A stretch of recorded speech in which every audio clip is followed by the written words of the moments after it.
Ekki loka þig inni. Veldu frelsi. Samsung.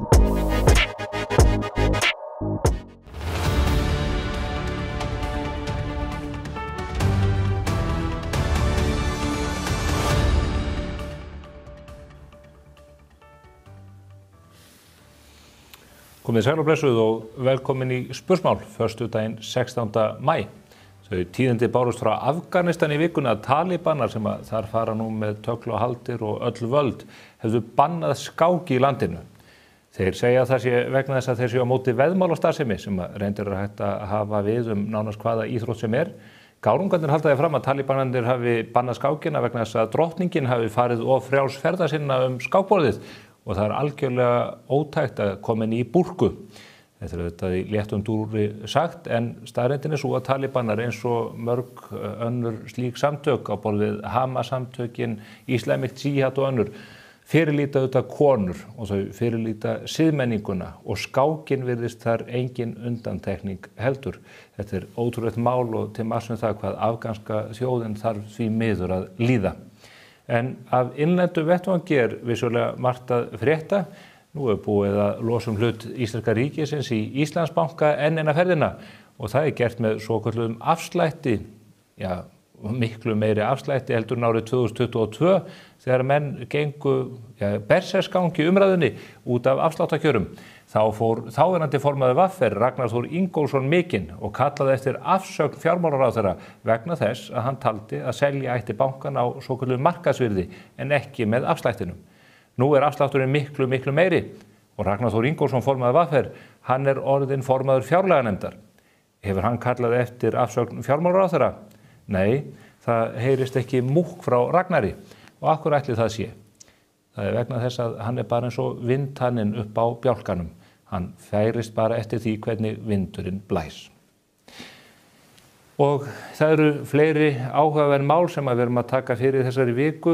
Hlerunarmálið, eða hlerunarmálin hjá sérstökum saksóknara hafa verið í hámæli. Ég hlustaði í vikunni á afskaplega athyglisvert viðtal við hæstaréttarlögmanninn Sigurð G. Guðjónsson sem mætti í þjóðmál til vinar míns Gísla Freys Valdirssonar og þar sagði hann frá ótrúlegri uppákomu sem tengist þessum hlerunarmálum og ég ætla að leyfa ykkur að heyra hluta á þessu viðtali. Og það ekki bara verið að hlera bankamenn. Ég til dæmis með nokkra úrskurði sem voru kveðnir upp að hlera síma Einar Sveinssonar sem einu sinni var forstjóri Sjóvá. Og það var ekki bara verið að hlera hann, heldur var líka verið að haga hlerunni þannig að það veri staðsett hvar hann væri, þegar hann væri að tala. Einar Sveinsson, hann hafði aldrei réttarstöðu sakbornings. Hann fékk ekkert að vita þessar hleranir fyrir að fyrrverandi ríkissaksóknari sem þá var orðinn lögmaður, Valtýr Sigurðsson, fór að eiga bréfaskipti við embætti sérstaks saksóknara og krefja hann upplýsingar hvernig Einar Sveinsson hefði verið hleraður. Þá kemur í ljós að það búið að vera að leyfa sakborningum í málum að hlusta að einhverju leyti á þessar hleranir og þeim var ekki eitt og síðan var sagt að þeim hefði verið eitt. En þessar umræður, þessi samtöl, þau eru samkvæmt Kveiksþættinum í vörslu Ríkisútvarpsins í dag. Og hvernig ætla sérstakur saksóknari að svara fyrir þetta? Þetta algjörlega ótrúlegt sanna sagna. Maður trúir ekki sínum eigin eyrum. Þannig dæmi mann sem hleraður án þess að hafa stöðu sakbornings og síðan verið að fara með þessar upptökur inn í yfirheyrslur yfir mönnum og núna leikja þessar upptökur á Glámbekk hjá fréttamönnum á RÚV. Það orðið deginum ljósara. Það verður að rannsaka meðferð sérstaks saksóknara á þessum málum og hvernig gengi var fram gagnvart borgurum þessa lands.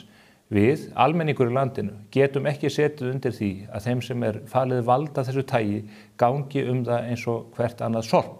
Þetta mál sem að þingið verður að taka á og komast til botns í, þannig að þetta endurtæki sig ekki.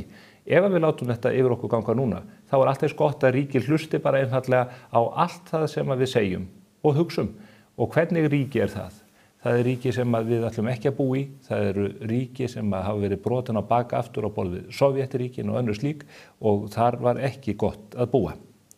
Og talandi löggæslumál líka, Úlfar Lúðvíksson, lögreglustjóri á Suðurnesjum sem hefur staðið í ströngu bæði vegna jarðhræringa nærri Grindavík og svo auðvitað út af landamæravörslunni á Keflavíkurflugvelli. Honum var beinlínis sagt upp störfum af dómsmálaráðherra og ráðuneytisstjóra í vikunni. Honum var reyndar bara tilkynnt að staðan hans yrði auglýst þegar skipunartíma hans lyki og að ráðuneyti væri að bjóða honum stöðu austur á Eskifirði. Þetta jafngildir auðvitað uppsögn og fullkominni fyrirlitningu gagnvart embættismanni sem hefur staðið í þessum stóru málum fyrir hönd okkar Íslendinga og talað opinskátt þau. Það er algjörlega augljóst að dómsmálaráðherrann og embættismenn hennar verða að svara fyrir þetta og spurningar vakna það í ljósi þess sem að ráðherrann hefur sjálfur sagt hvort að ráðherrann eigi að hlutast til embættisveitingar vegna ólíkra eða nýrra pólitískra viðmiða eða sjónarhorna. Ætlar hún að gera það þegar kemur að skipunum í Hæstarétt eða hjá saksóknarembættunum sem eru reyndar í upplausn undir hennar stjórn núna. Ég ætla að vona að þetta verði skýrt eins og málum með hlerunina því að við, borgararnir í landinu, eigum einfallega heimtingu á því.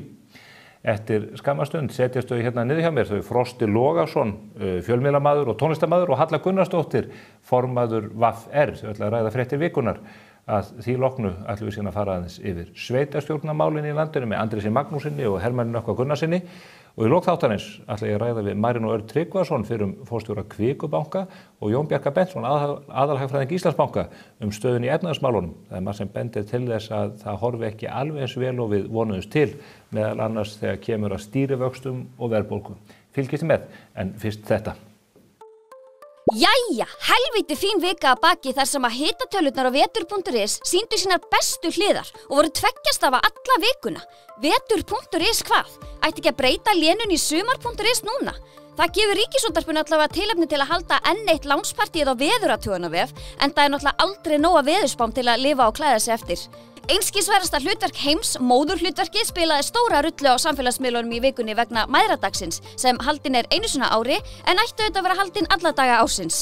Og kepptist auðvitað allt stóði við að gorta sig af sinni mömmu og svo náttúrulega bara upphást eitthvað svona semi-tippakeppni manna á milli eins og gerist alltaf, mjög kaldhæðnislegt ég veit. En svo bárust þau válegu tíðindi að tilkynningum týnda þingmenn hefur farið fjölgandi undanfarið. Heyrst hefur að sérstakur leitaflokkur hafi verið settur af stað til að leita af öllum týndu þingmennunum sem hafa hlaupið sér svo illa mikið frá veiðigjaldaumræðunum að þeir hafa bara horfið af radar, bara búm, þurrkast út. Það er eiginlega frekar vont að geta ekki heyrt í Guðmundi Fylkissyni núna. Hann væri náttúrulega búinn að finna þetta lið bara 1, 2, 3, þó svo að það sé nú ekki kannski klætt í Adidas-skalla eða smellibuxur. Hanna Katrín flúði alla leið til Tröpparalandsins til að vera viðstödd útskrift hjá afkvæmum sínum og skildi ábyrgðina eftir hjá Daða Skaða. Daði Skaði týndist í smá, eða þú veist, það var allavega tilkynnt mannskvar þarna á tímapunkti því að það fannst hvorki tangur né tetur af honum í þingsal þegar að Tóta Skjóta, forseti þingsins, brást svo skjótt við og boðaði til laugardagsfundar þarna á Alþingi. En ég meina það er alveg rétt hjá henni, það verður að láta þetta lið vinna fyrir laununum sínum. En svo allavega fannst Daði eftir langa leit undir púlborði í einhverju viðreisnarpartíi. Þarna er hann, þarna, nei ekki þarna er á fundinn og hann var bara eitthvað að mingla og chilla og eitthvað og þú veist, ég meina, hver hefði ekki gert það sama? Ég meina hver nennir að eyða púðrun í hugarefni heiðrunarlindar? Lætan, spætan, skíta, rætan. Ekkert þau spurst til Guðmundar Ara í einhverja daga á vikur, hann hvorki svarar í síman, ég á Facebook eða Messenger eða whatever. Maður bara veit valla hvort hann sé lífs eða liðin, elsku kallinn, en hann á þetta víst til, láta sig hverfa svona endrum eins og svo bara sprettur hann allt í hennu upp eins og páskalilurnar á vorin, bara hæ, eins og ekkert hafi ískorist. Jóhann Páll samti náttúrulega lagarna einu sinni þetta þegar hann var verulega áhyggjufullur af samfóvinni sínum, en hann er lifandi, ég sá það á Instagram, hann er nú bara úlfarsfelli sko, bara eitthvað að hlaupa, má maður aðeins eða? Sigmundur Ernir hvarf einnig á brautum síðustu helgi og var vant við látin við eitthvað allt annað en að ræða þessi blessu veiðigjöld. Ég hef náttúrulega bara gert það sama, en ok, hann tók sér sitt eigið góðviðrisfrí gegn lögum og tók þátt í opnunargólfmóti á Korpunni. Svo bara frétti maður að hann hafi verið með eitthvað svona sérmerktan pela innanklæða og það kannski skýrir líka skortöfluna og forgjöfuna og allt þetta að einhverju leyti. Hann hefði sennilega getað skora aðeins hærra hjá þjóðinni ef hann hefði bara, já, kannski drullast til að mæti vinnuna. Mömmur eru bestar og þeirri staðreynd gerði Þórdís Kolbrún alveg ljóst á mæðradaginn þegar hún deildi fallegri kveðju til spegilmynd sinnar, mömmu sinnar. Já, þá nefnilega vitum við nákvæmlega hvernig Þórdís Kolbrún verður þegar hún verður stór. Þær eru alveg eins. Hildur Sverris þjáist að sama syndrómi og flestar mömmur heimsins ef marka má mæðradagsfæsluna hennar. Hún er gjörsamlega þjökuð af mömmusamara. Sjá hennan litla glókoll sem ætla bara að knúsa mömmuna síni gegnum imbakassan. Æ, mömmu hjarta, það bara tekur kipp. Jón Gnarr heiðraði minningu móður sinnar sem fallin frá í tilefni mæðradagsins og enn með símanúmerið hennar vistað í símanu sínum. Hann gæfi náttúrulega bara mjög mikið fyrir eitt símtæli viðbót og það skiljum við vel. Eitt sinn mömmustrákur áallt mömmustrákur. En spámaður, það verður hann þó aldrei, svo mikið ljóst. Mæðradagur postaði þessari hrifnæmu mömmumynd á Insta sem hann tilengaði móður sinni og þessi mynd, hún náttúrulega bara segir allt og eiginlega bara meira en það. Mæðradagur B. Eggertsson. Fattaður þennan? Góður. Heiða Björg, heiðvirtasti borgari landsins, sló ekki slöku við og deildi líka mynd af sinni mömmu. Eða nei, þetta reyndar ekki mamminar. Þetta reyndar sendiherra Indland sem hún fundaði með einhvern tímann á dögunum. En já, þarna mömmu myndin og svo náttúrulega Heiða sjálf líka mamma og fekk algjört nostalgíu kast þegar dóttir hennar hélt karaokepartí í vikunni og að sjálfsögðu ræður mamman þá ekkert við dansmúvin í sér og já, eins og sjá má. You got it, girl! Það má með Sönnu segja að Sönnumamma sé mögnuð kona, ekki amalegt sköpunarverk sem hún sanna Ekkert smá krúttlegar og glaðlega mæðgur á góðri stundu. En ok, nú nóg komið að þessu mömmu stöndi orðið vel þreytt. Jóhann Páll, Johnny Bravo eða JP eða hvað sem þið viljið kalla hann, var á faraldsfæti í vikunni og úthúðaði mann og annan fyrir að vesla sér gós af Shine, Tjung Tjung, ég veit ekki hvað þetta heitir, og Temu. Í alvörinni, þessi forræðishyggja, Jesus Christ. Og þessi frakki sem að JP í, hann mögulega mjög mikið asískur. Pavel Bestilingur og sjálfukongur klikkaði ekki á því í vikunni og hefur tryggt sér sæti á lista þessarar yfirferðar ókomna tíð með þessu áframhaldi. Þetta verður bara betra og betra en kannski ættum við að fjárfesta í selfie-stöngkandónum. Ef ekki að gera það fljótlega, ég held það. Inga Sæland enn japlandi á páskaeggjaleifum og masandi út úr sér einhverja málsætti. Jöfn byrði brýtur engra bak, bla bla bla. Ég meina, hún vill eitthvað meina að þessi orð einkenni baráttu hennar og ríkisstjórnarinnar. Ég veit ekki eins og hvað þetta þýðir en ég veit allavega hvað hjálmur og sleggja þýðir sem að Páska Inga segist ætla að vera vopnuð. Pínu skeri, ég verð nú að viðurkenna það. Kay Frost heimsótti frændur okkar í Færeyjum á dögunum og ónaði gjörsamlega svæðið þar sem hún spókaði sig í fallegri lopapeysu sem var kannski einu númer of lítil en hún púlaði hana samt. Hún náttúrulega bara alveg ótrúleg, algjört kraftaverkabarn. Það segir Össur Skarphéðinsson allavega, við skulum bara, já, ég trú honum. Tóka Gunn og Viðreisnar Gvari tóku smá flip á Insta og afhjúpuðu sig bara alveg sjálf, alveg óvart. Þau vilja gamla ruddan og markað aftur. Holy Mother of Jesus, Ingvar Þóroddsson, þú hefur ekki gott af þeim áþverra. Kveðja mamma þín.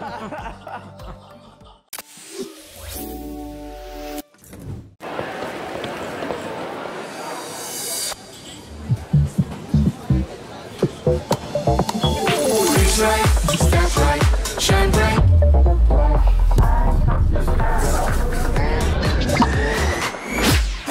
Feels right, step right, shine bright, just right.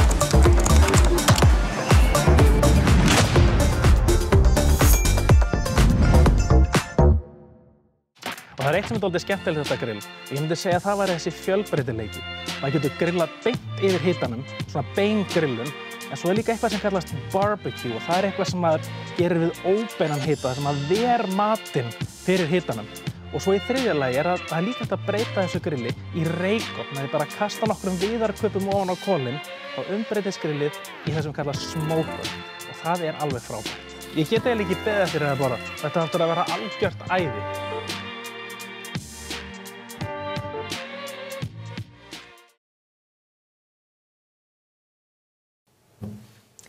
Komið í sæla nýju. Hingað eru komnir góði gestir úr ólíkum áttum. Það Frosti Logason sem stjórnandi Broadcast og fjölmiðlamaður með meiru og Halla Gunnarsdóttir sem formaður VR. Velkomin bæði tvö. Takk fyrir kjærlega. Þetta vikan þar sem að margt í gangi. Ég var neyddur til þess að horfa á Eurovision með sonum mínum núna á þriðjudaginn. Já. Ég pantaði mér sér Vibe pizzuna frá Dominos.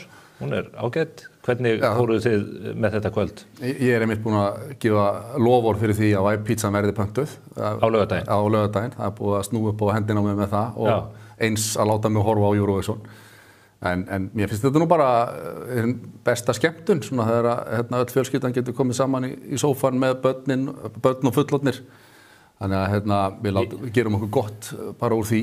Ég gleymdi að kynna þau þetta sem fyrir fyrrum og núverandi tónlistamann áttið þú rockstjörnu dreymdi þig aldrei að stíga á stóra sviði í Eurovision? Nei, ég hafði enn meiri andstyggð á Eurovision þá en í dag ég skal viðurkenna, ég hef linast svona gagnvart þessari uppákomu og það er svona þessi fjölskyldustemning eins og ég segi sem að hefur gert það að verkum að maður leyfir sér að horfa á þetta en þetta þykir nú ekki merkilegu pappír hjá svona rockurum allavega sko. Alvöru tónlistamönnum. Já, alvöru tónlistamönnum. Það en ég samt ég tek það fram. Þetta nú alveg bara minn besta skemmtun og þarna hafa komið fín lög í gegnum tíðina á undanförnum árum sérstaklega sem að ég vil nefna hana sænsku Loreen í tvígang unnið síðan 2012 og það bara stórkostleg lagasmíð og skemmtilegt efni sem að þar kemur. Það engu líkar en ég sé bara komið með Sigga Gunnars Já, akkurat.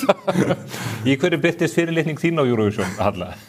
Mér finnst nú svolítið leiðilegt að byrja ekki að spyrja mig út í hljómsveitina sem ég í. Ég í 2 hljómsveitum. Það rétt, þú ert líka tónlistar. Já, kannski svona var svolítið ofsögum sagt, en ég náttúrulega í gítarflokki starfsfólks VR sem að giggaði ásatíð VR daginn við bara gríðarlegar undirtektir og bara þakið ætlaði að rifna af húsinu. Já. Og það eru svona 5 gítarleikarar sem að syngja með og ábúðslega flott hljómsveit. Og svo ég í nýstofnaðri lúðrasveit Mosfellsbæjar sem hélt einmitt vortónleika í gærkvöldi á 50-skvöldi og með varmárkór og í báðum þessum hópum eru fyrrum félagar annars verið í barnakór Varmárskóla og hins vegar í skólahljómsveit Mosfellsbæjar. Hvar þú spilar á? Ég spila á trompet, þyki alls ekki góð, en fæ að vera með, gegn því svona ég spili bara nóturnar sem ég hitt á, en finnst ofboðslega gaman og er ánægð með mig. En þið náðu saman í gítarnum, er það ekki? Já. Því miður hef ég ekki heyrt þetta þá. Ég vonast til að við sjáum ykkur bara á Eróis næst, eða ekki? Mér finnst það bara mjög líklegt. Svona þegar þú segir þetta, finnst það vera mjög líklegt, sko. En klókur pólitíkur sem þú ert, þú eitir talun Eurovision. Já, finnst ekki flott hjá mér. Lúðrasveit Mosfellsbæ. Kannski verður hún næstu Eurovision, það gæti alveg verið. Sko. Það ýmsu tjálta til á þeim vettvangi. Já, ég fylgist ekki með Eurovision í ár og eins og talsvert margir í þessu þjóðfélagi, en mér finnst þessir væpdrengir óbærslega glæsilegir og ég á lítil börn og það mikið hlustað á þetta og þeir komu á fjölskylduhátíð VR á Klambratunni rétt áður þeir fóru utan og það var bara alveg óbærslega vel lukkað og skemmtilegt. Er það af pólitískum ástæðum sem að þið strækið á? Já, ég sleppi því að horfa á Eurovision núna í þessu heimspólitíska umhverfi sem að við búum við. Ég gleymdi nú bara, ég hugsaði ekkert út í þessa sniðgöngu sem að, eins og þú segir, margir eru að tala um, en einhvern veginn mér finnst þetta svo vont að tengja þetta saman við eins og ég segi, þessi fjölskylduskemmtun og svo annars vegar einhver átök.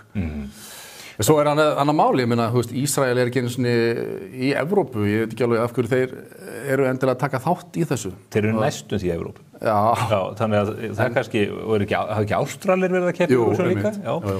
Mér finnst þetta dálítið táknrænt við Eurovision að þessu sinni, sem maður lýsi áhuga sínum á þessu fyrirbæri, að þetta skulle haldið í Sviss, því að það eru þetta ríki sem hefur haldið hlutleysi sínu, þetta er haldið í Basel og allt mjög gott það segja, ég er mikill Sviss aðdáandi, en ég verð þó að viðurkenna að þetta atriði þar sem þeir voru að syngja það hvað hefur verið fundið upp í Sviss í gegnum tíðina að mér finnst þetta svona fullmikið kommersial, fullmikil auglýsing.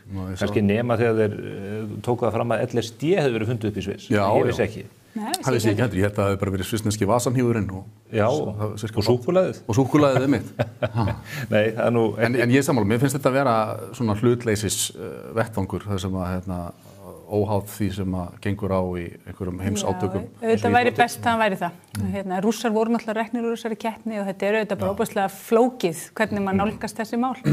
Þetta svona það litla sem ég og mín fjölskylda ákveða að gera. En þá er spurning hvort að Úkraínumenn, hvort það ætti ekki að reka þá líka finnst þér standið stríðsátökum? Þetta bara mjög flókið hvort og hvenær þá að reka ríki úr keppnum, hvort sem að það íþróttum eða tónlist og ég verða viðurkenna, ég er ekki með einhver svona algjörlega einarða afstöðu. En auðvitað skrítið að reka einn sem stendur í árásarstríð og ekki annan. Það svona svolítið flókið, þannig að mér finnst það vera svona... Og deilt hvað er árásarstríð og hvað ekki auðvitað líka. Já, auðvitað má gera það. Það mun allt keyra. Ég sá einhvers staðar að ísraelska laginu spáð góðu gengi. Já. Það náttúrulega myndi væntanlega allt keyra þverbak ef þeir munu standa uppi sem sigurvegarar í keppninni í ár, en við sjáum til. Söngkonan lifði af árásina 7. október 2023. Hún hefur mætt gríðarlegri hörku, menn hafa mætt fyrir framan annað þarna í Sviss og verið að draga fingur yfir háls sér og annað fullkomin viðbjóður þetta, hvernig menn koma fram við einstaklingin, hvað sem mönnum finnst um ríkið Ísrael. En svo var komið fram við Heru á síðasta ári. Það var nú ekkert sérlega fallegt. Nei, það var mjög aggressíft. Já, en þeir væpdrengir virðast ekki fá sömu meðferð frá þeim aðilum sem betur fer. Talandi ólíka meðferð, það verið að selja Íslandsbanka núna. Þetta gengur vel, það mikil eftirspurn eftir hlutum og ríkissjóður tútnar út af peningum. Er það ekki, má ekki túlka svona stöðuna þannig að það sé bara allir í lukkuna velstandi með að selja bankan? Inga Sæland var mjög á móti sölubankans fyrir kosningar og annað en það verðist vera svona einhver samhljómur það að þetta sé þarft skref. Já, einmitt, það er svolítið áhugavert að bera þetta saman við söluna síðast því að þá voru aðrir aðilar sem að sátu stjórnartaumana í ríkisbúskapnum og þeir voru mjög gagnrýnir og reiðir jafnvel, sérstaklega yfir að þetta verið að selja þetta á miklum afslætti og með miklum kostnaði. Kristrún Frostadóttir gagnrýndi þetta mjög harðlega. En núna hún hinum með við borðið og maður ekki séð ennþá óánægju hennar en hún hlýtur að vera mjög óánægð með þess að það meiri afsláttur núna. Meiri afsláttur. Og meiri kostnað. Já, en þetta segir okkur hvað erfitt svona einhvern veginn að skipta þessa stóla og vera komin í hinum með við borðið. Það auðveldara að vera reiður og gagnrýna þegar maður í stjórnarandstöðu. Þú verið í framvarðarsveit Vinstri grænna, menn hafa ekki verið hrifnir af hugmyndum að selja ríkiseignir, banka eða aðrar á síðustu árum? Já, ég hef reyndar ekki verið í framvarðarsveit Vinstri grænna. Ég hef vissulega verið félagi í VG langar hríð, en og verkalýðshreyfingin hefur líka verið gagnrýnin á söluna á Íslandsbanka. Og ASÍ lét gera könnun hvað nú komið mörg ár síðan þessi fyrri sirpa var og þá var meirihluti almennings líka móttóllinn sölun á bankanum og mér finnst þetta svona og ég stend alveg við það og mér finnst þetta svona svolítið og ég skil alveg á Íslandi eftir það sem þessi þjóð hefur farið í gegnum að það sé hik þegar kemur að einkavæðingu banka af því að það var nú ekki eins og það hafi ekki verið búið einkavæða og svo lenda einhvern veginn í fanginu á þjóðinni og svo erum við aftur komin á þennan stað að það er verið að koma þeim út og allt þetta bara mjög svona pólitískt og snúið og flókið og síðan svona talað núna það opna útboð fyrir almenning og einhvern veginn fer bara venlegt fólk að upplifa að þetta sé svona einhver sala til þeirra en auðvitað þetta ekki svona hinn venjulega vinnandi manneskja sem að taka upp fólkur fjár og kaupa sér bréf í Íslandsbanka. En heldur menn ekki að kaupa fyrir 100, 200.000, 300.000 er svo? Já, það held ég náttúrulega veit það ekki, við erum auðvitað ekki með statistík yfir þetta en ég held að þetta sé nú ekki eitthvað sem þorri almennings að gera. Ég held að það sé nú allur gangur á því, ég held að sé svona hinn vinnandi maður einmitt eins og þú segir að sjá tækifæri í því að setja nokkra, það er lágmark 200.000 eða hvað, nefnum lágmark 100.000. Já, og það er örgulega mjög margir sem var ekki 500.000 lágmark síðast eða eitthvað svona. Það hefur verið misjant en svo þetta eru skerðingar í þessu, þannig að þegar umfram eftirspurnin er mikil eins og í þessu tilíkja þá þarf þetta að skerða þessa hluti þannig að ég vil fá menn og eitthvað minna heldur en jafnvel það sem þeir skrá sig fyrir en í mörgum af þessum almenningshlutafélögum eru þúsundir eða 20.000 manna með einhvers konar eignarhald fyrir utan auðvitað hið óbeina eignarhald í gegnum lífeyrissjóðana það er lífeyrissjóður verslunamanna sem að þú stýrir nú að Nei, ég stýrir nú ekki neitt stýrir ekki en þið tilnefnið helming stjórnarmanna Já, við gerum það en ég hef enga aðkomi að svona stjórn lífeyrissjóðsins eða hans málum nema ég sitt í fulltrúaráðans og get svona veitt aðhald þar Framkvæmdastjóri VFR situr í stjórn. Hann situr í stjórn, já. Og hann er starfsmaður hjá þér. Ég kem ekkert að málinu lífeyrissjóðsins eftir sem áður og það er auðvitað svona ákveðni veggi þarna milli eins og þú þekkir vel. Já. Talandi efnahagsmálin að öðru leyti, við erum að bíða eftir því að það verði tekin ný vaxtaákvörðun í næstu viku hjá Seðlabankanum. þið hafa verið að benda á það hjá Alþýðusambandinu og verkalýðshreyfingunni að verðlagið að tikka upp, matvörunni ekki síst. Já, voru alltaf gerði kjarasamningar fyrir rúmi ári síðan þar sem að verkalýðshreyfingin, og ég hef sagt það, ég hef til að þarna hafi verið tekið mjög mikil áhætta, undirgengst litlar launahækkanir á verðbólgutímum og á tímum óbúslega hárra stýrivaxta. Og væntingar, svona þeirra sem hönnuðu þetta að þessu stóðu, þetta var svolítið gert eftir forskrift Seðlabankans, voru að með þessu móti þá væri hægt að þá myndi verðbólgan fara niður og vextirnir myndi fylgja með. Og og það svona ég frekar gagnrýnin á þetta því að þetta svona samband sem látið eins og sé milli laun og verðbólga kannski ekki alveg fyrir hendi, en það breytir því ekki að út af ýmsum ástæðum þá fór verðbólgan niður, en vextirnir hafa náttúrulega farið alveg gríðarlega hægt niður. Og við erum með hæstu vexti í OECD. Þú þarft að fara til landa sem að geisa stríð eða einhvers konar eiturlegu átök eða einhver hryllingur til þess að finna jafn háa stýrivexti. En það líka ekki í þessum löndum þar sem að launahækkanir eru jafn aggressívar? Það bara alveg háa launahækkanir víða en auðvitað hérna hefur við verið að halda í hvaða löndum? Við höfum verið að halda, það svolítið erfitt að bera þær nákvæmlega saman. Við búum náttúrulega í mjög sveiflukenndu hagkerfi hérna og auðvitað það þannig í löndum þar sem að verkalýðshreyfingin hefur verið brotin og bak aftur og þá hefur launum verið haldið mjög aggressíft niðri. En ég skrif ekki upp á það að þetta samband sé þarna á milli og að þú skoða samsetningu verðbólgunnar í dag þá hún kom ekki til upphaflega vegna launa og það ekki laun sem eitthvað að hafa einhver grundvallar áhrif. Það allir hagfræðingar sammála að mikla launahækkanir hafi áhrif til verðbólgu? Nei, það það ekki allir. En í kringum þessa kjarasamninga að þá var svona svolítið samkomulegð og gallin að það sett á okkur við erum með kjarasamningsbundið þak á okkar launahækkunum, en síðan var svona sagt og atvinnurekendum muni gera sitt til þess að halda verðlagið niðri. Og það sem bara að koma á daginn núna að þau eru ekki að standa við þann part og hafa ekki verið að því. En geta þeir það? Já, gróða hlutfall til dæmis Festis og Haga var að hækka á milli ára. Hækkanir, við erum að sjá núna að krónan að styrkjast gagnvart dollaranum og evrunni, en það ekkert að skila sér til neytenda og sumar vörur að hækka gríðarlega.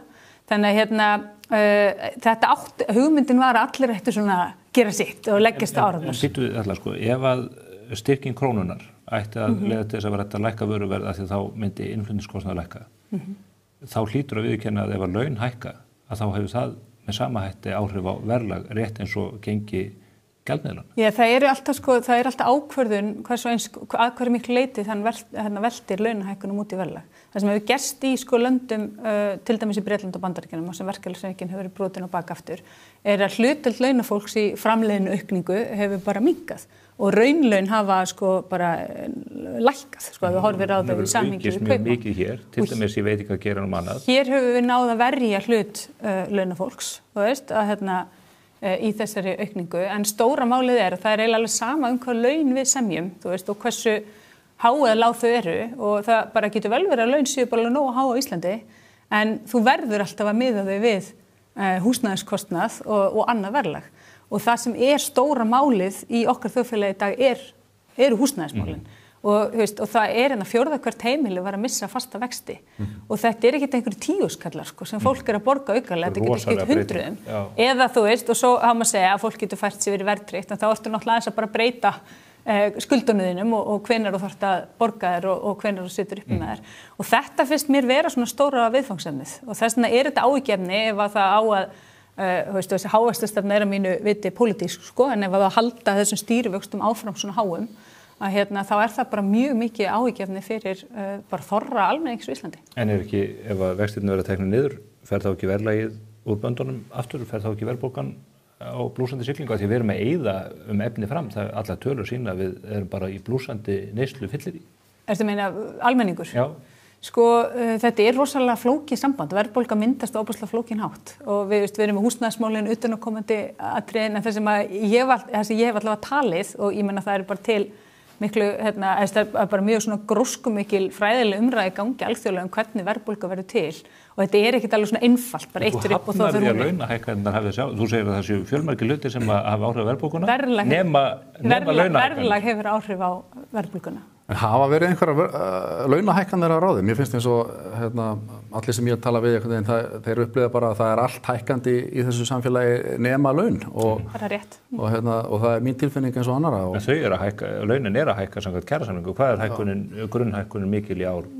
Sko, þetta eru 23.750 krónur og síðan er þetta eitthvað svona 3,25% eitthvað svo leys. Og það er vantarlega ekki umfram allar þessar verðhækkanir. Nei. En það er alveg, það er eitthvað launaskrið, sko, það er alveg þannig og það var að koma núna svona kauptaksta auki á takstana vegna þess að önnur laun hafa verið að hækka meira og við sjáum það alveg, þú veist, að þeir sem að geta að hækka launin sín sjálfur eru að hækka þau meira og það er væntanlega út af því að það er þörf á meiri hækkunum til að fólk geti mætt þessu og ég segi bara aftur að sko þarna eru, þú veist, ég meina það er fákeppnismarkaður í Ísland og það er bara þannig og við verðum að hafa eftirlit með verðlag og við verðum að reyna að vera með aðhald og reyna, þú veist, að benda á þegar hlutir eru að hækka fram úr hófa einhverjum ákveðnum sviðum en stóri pósturinn eru þetta þessi húsnæðismál og kostnaður sem fólk ber á þeim. Ef þú nær honum niður og býr til eitthvað svona betra kerfi þar að þá ertu komin á miklu betri og stöðuri stað. En verkfræðishreyfingin er búin að reyna núna árum eða áratugum saman að beita einhvers konar miðstýringu og sífellt vera að dæla inn í almenna kerfið og inn í opinberan leigustuðning og annað. Ekkert virkar. Jú, ég meina það virkar. Það virkar ekki neitt?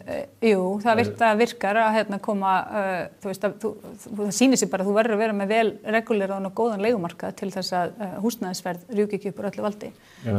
Húsnæðisverði rýkur upp úr öllu valdi þegar menn reisa bara húsnæðið með opinberu stuðningi og inn í leigukerfi en almenni markaðurinn, þessi raunverulega almenni markaður fær ekki það framboð inn á sig sem það þarf að halda. Já, þetta er þín kenning og skoðun, sko, en hún er kenning og skoðun. Þetta er bara markaðslögmál.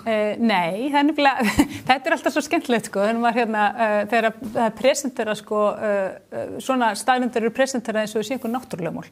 Þau eru það ekki. Ef að eftirspurnin er meira en framboðið og hækkar verð. Já, ef það væri algjör markaðslögmál. Ef að laun hækka umfram framleiðniaukningu, þá verður til verðbólgu. Já, það er bara mjög gaman að heyra þínar skoðanir á þessu. Mínar eru aðrar. En ég er sammála öllum Nóbelsverðlaunahöfunum.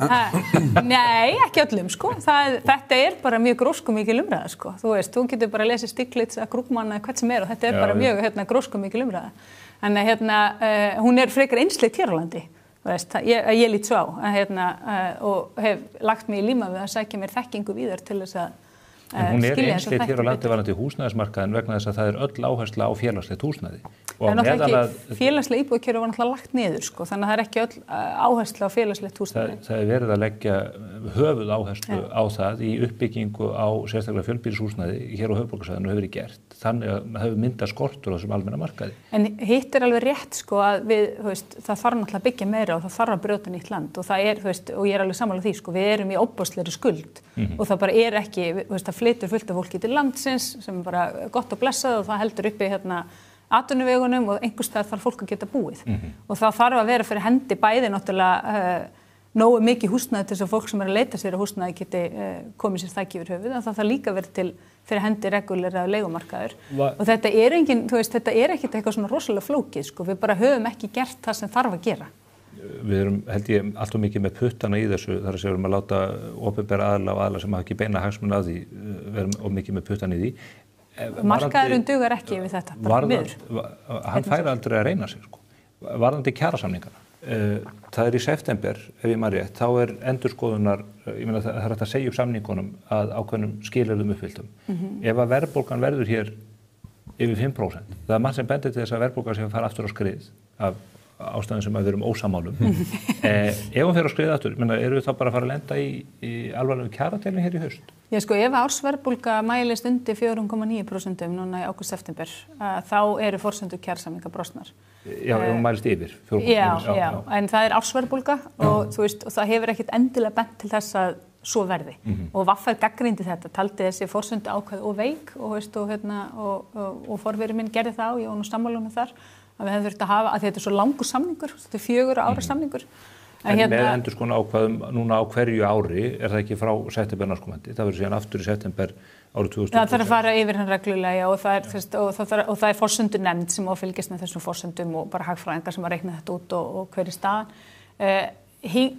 Hinga til hefur spáin ekki verið svo að samningar mun ekki halda, en auðvitað ef að verðhækkanir fara af stað og allt fer að fullt ég hef svona meira kannski óttast líka utanaðkomandi áhrif sem að geta einhvern veginn orðið til þess að verðbólgan fer meira á flug, að þá eru samningar, þú veist, að þá eru í rauninni forsendur samninga brostnar.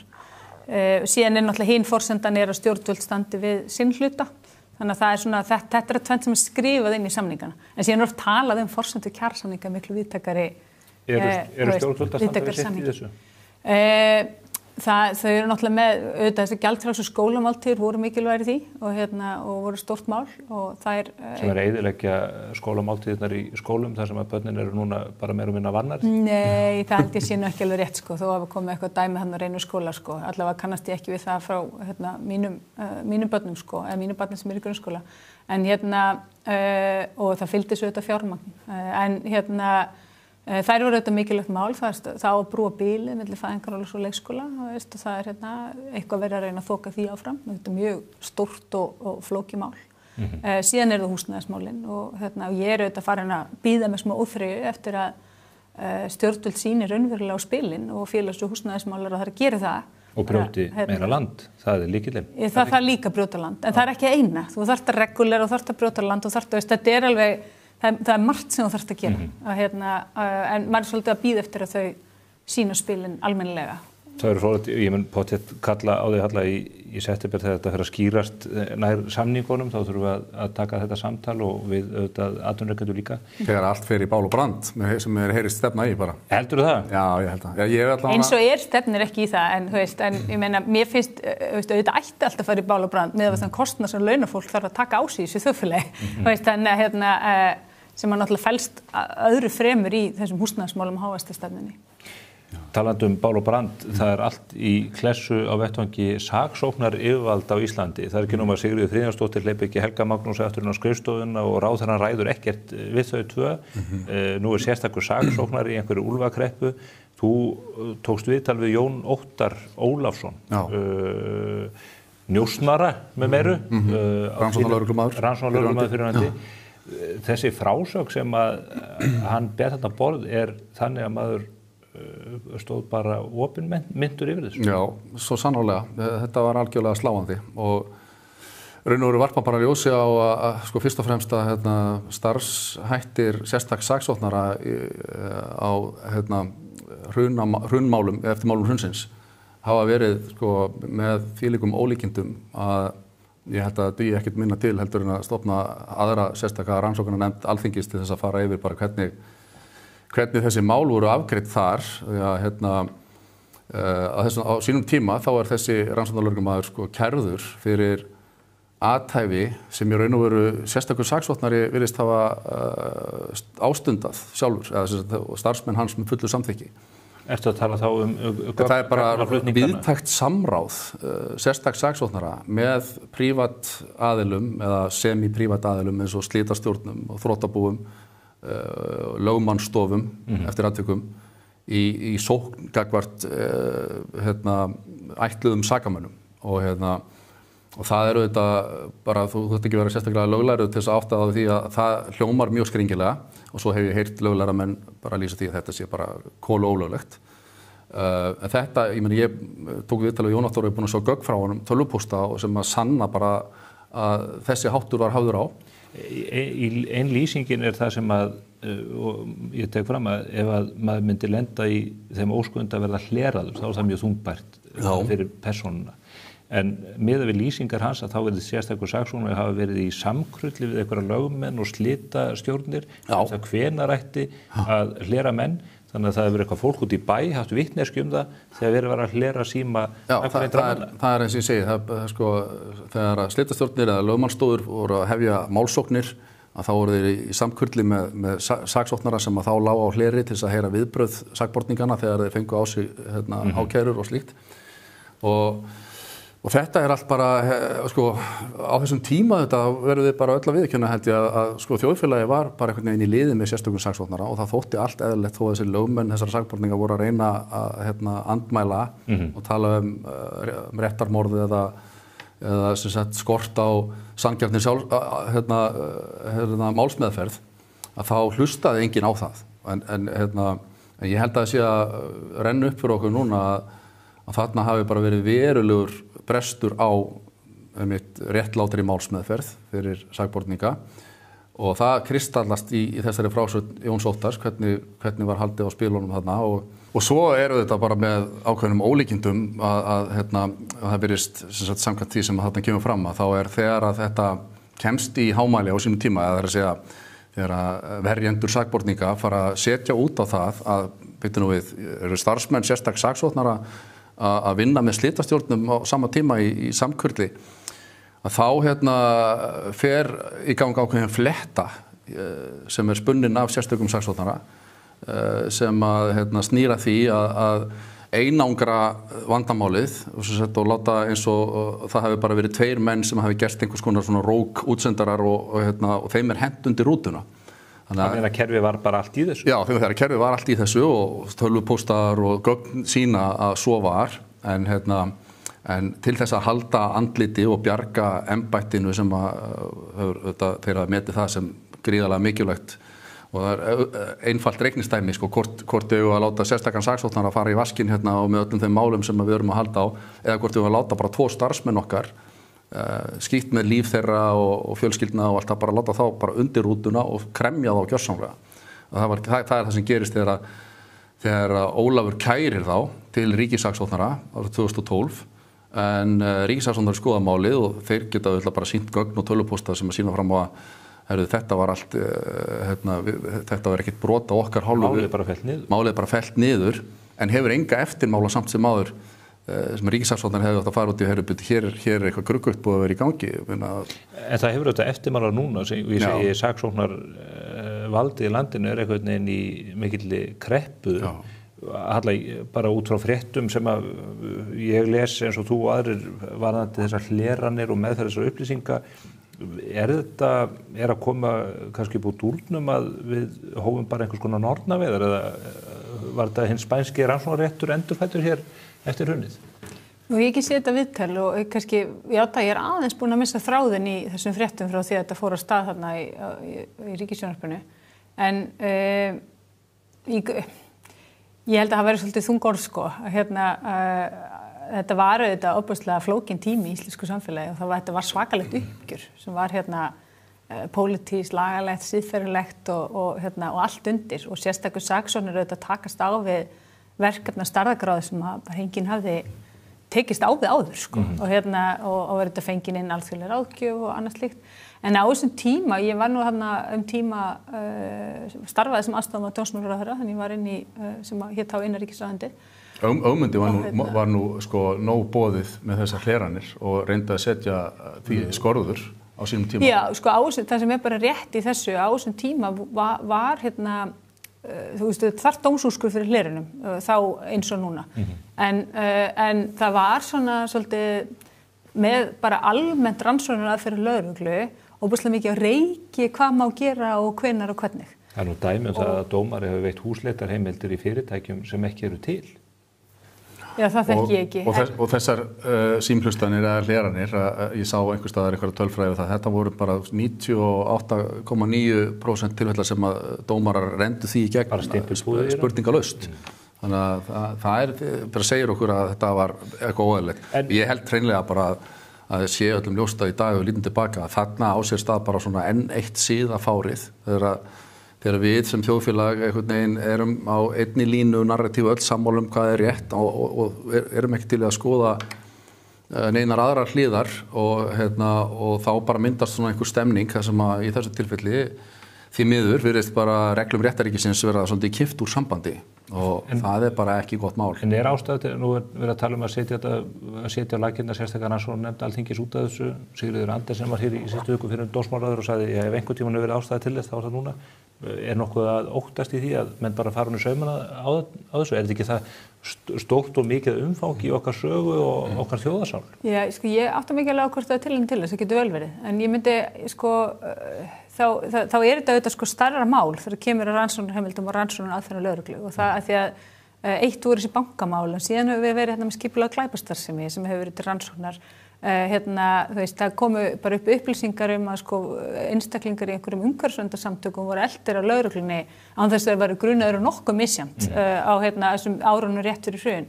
Þannig að það eru svona alls konar mál sem er alveg sjálfsagt að tala um. Það sem ég held að skipti kannski mestu máli er að á þessum tíma, og það er rétt, að Ögmundur var að reyna að skerpa á, á rannsóknarheimildum og lögreglan var alltaf að kalla eftir forvirkum heimildum og notaði mjög mikið þessi skipulegu glæpasamtök sem svona átillu til þess að reyna að fá þær. En það var hins vegar, það varð maður að hlusta á, af því að hér voru, Hells Angels voru að koma sér fyrir á landinu, það voru og einhver sem hefur einu sinni setið með aðstandendum ungra manna sem að lenda inn í ringuðu þessara samtaka og hefur einhvern tímann orðið vitni af þeim ofbeldisverkum sem svona samtök beita, að auðvitað vill maður hlusta og bara það verður að gera allt til þess að stoppa þetta og stoppa þetta í fæðingu.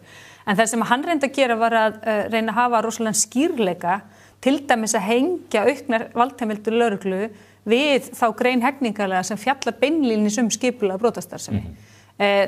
Langflestir á þessum tíma innan réttarvörslukerfisins, hvort sem að það voru dómstólar, lögreglan, ákærendur, jafnvel verjendur, vildu hafa heimildirna miklu matskendari.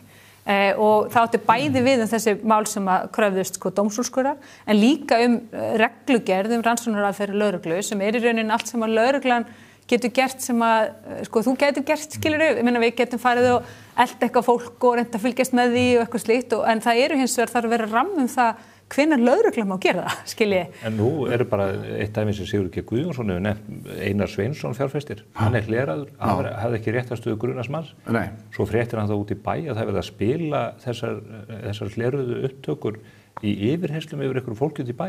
Við borgararnir hljótum bara að segja, heyrðu, hingað ekki lengra. Já, núna í rauninni, í dag talsvert svona stífar eftirlit með þessu sem átti sér uppruna í þessari vinnu sem Ögmundur sett af stað. Hann reyndar vildi líka fá einhvers konar aðkomu Alþingis, og það væri svona eftirlit með þessum valdheimildum líka á vettvangi og notkun þeirra á vettvangi Alþingis. Og þá náttúrulega ekki með einstaklingum. Það þó ekki stífar en svo að þetta dæmi sem ég tók það sem að dómari við Héraðsdóm veitti húsleitarheimild í hinu svokallaða samherjamáli, gagnvart fyrirtæki sem ekki er til. Þannig að þeir virðast bara... Ríkissaksóknur á að hafa eftirlit með hvernig þessu beitt. En dómararnir verða auðvitað líka að rísa undir sínu hlutverki. Að sjálfsögðu, það þurfa náttúrulega bara allir innan réttarkerfisins að gera það. Þegar kemur að, það er, valdheimildir lögreglu eru bara mjög alvarlegt mál. Þetta er stór mál, hvort sem er að hlera eða elta eða fylgjast með eða hvað það er. Það þarf að vera hægt að gera þetta í ákveðnum tilfellum og við eigum að geta verið sammála um það, en við eigum líka að geta treyst í að þær séu réttnotaðar og núna er þetta alveg þannig að skilst mér, ég vinn ekki í lögreglunni, að það lokkast miklu meira hvað að gera, það er miklu meira svona rafrænt fótspor af öllu sem þú gerir heldur en var á þessum tíma.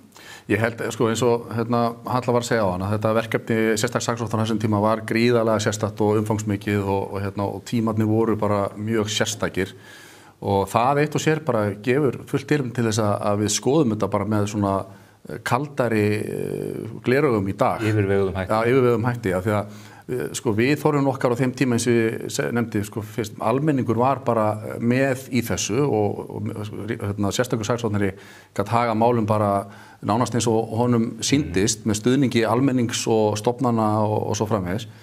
En við sjáum til dæmis bara þegar Kveiksþátturinn kemur daginn þar sem er sýnt frá því hvernig á þessum tíma voru einkaspæjarar að njósna Milla Bjarna og einhverja kalla bara að fylgjast með þeim hvert voru að fara, hvort þeir væru í samkurli í málsókn gegn Björgóli Tór Björgósinni að við auðvitað samfélagið hneykslast alveg yfirgengilega á þessu en það skulum við ekki gleyma því að á þessum sama tíma þá voru slitastjórnir sem að almenningur studdi eða voru í liði með og þessi semi-opinberu aðilar sem það eru að ráða einkaspæjara utan úr heimi, kroll og það þótti bara í góðu lagi. Þeir voru að gera nákvæmlega það sama og við sáum þessa einkaspæjara að gera í Kveiksþættinum fyrir 2 vikum. Það er mjög eftirminnilegt atvik sem ég ætla bara að segja ykkur frá. Ég tók viðtal við mann inn í þessu kerfi sem átti í höggi við mjög valdamikla menn erlendis frá og ég settist niður með honum, var að taka við hann blaðaviðtal, nota bene. Og áður en við hófum samtalið, þá sagði hann hátt og snjallt, ég vil að þú vitið það Stefán, að ég geng út frá því að þetta samtal okkar sé hlerað. Og þetta sagði hann hátt og snjallt með í annarri tíðni vegna þess að hann vildi að hljóðnemarnir sem að gekk út frá því að væru þarna einhvers staðar. Þetta er skuggalegt sko. Það var ekki Bára og Klausturbarið eitthvað slíkt, það var henni kroll.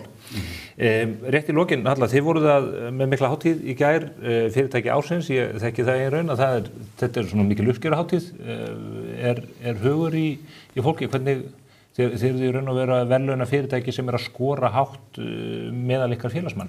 Já, það sem eiginlega áhugavert þessa könnun hefur búið að framkvæma hana í meira en aldarfjórðung, þannig að við erum komið svona samanburð langt aftur í tímann og við í rauninni sendum könnunum á okkar félagsfólk.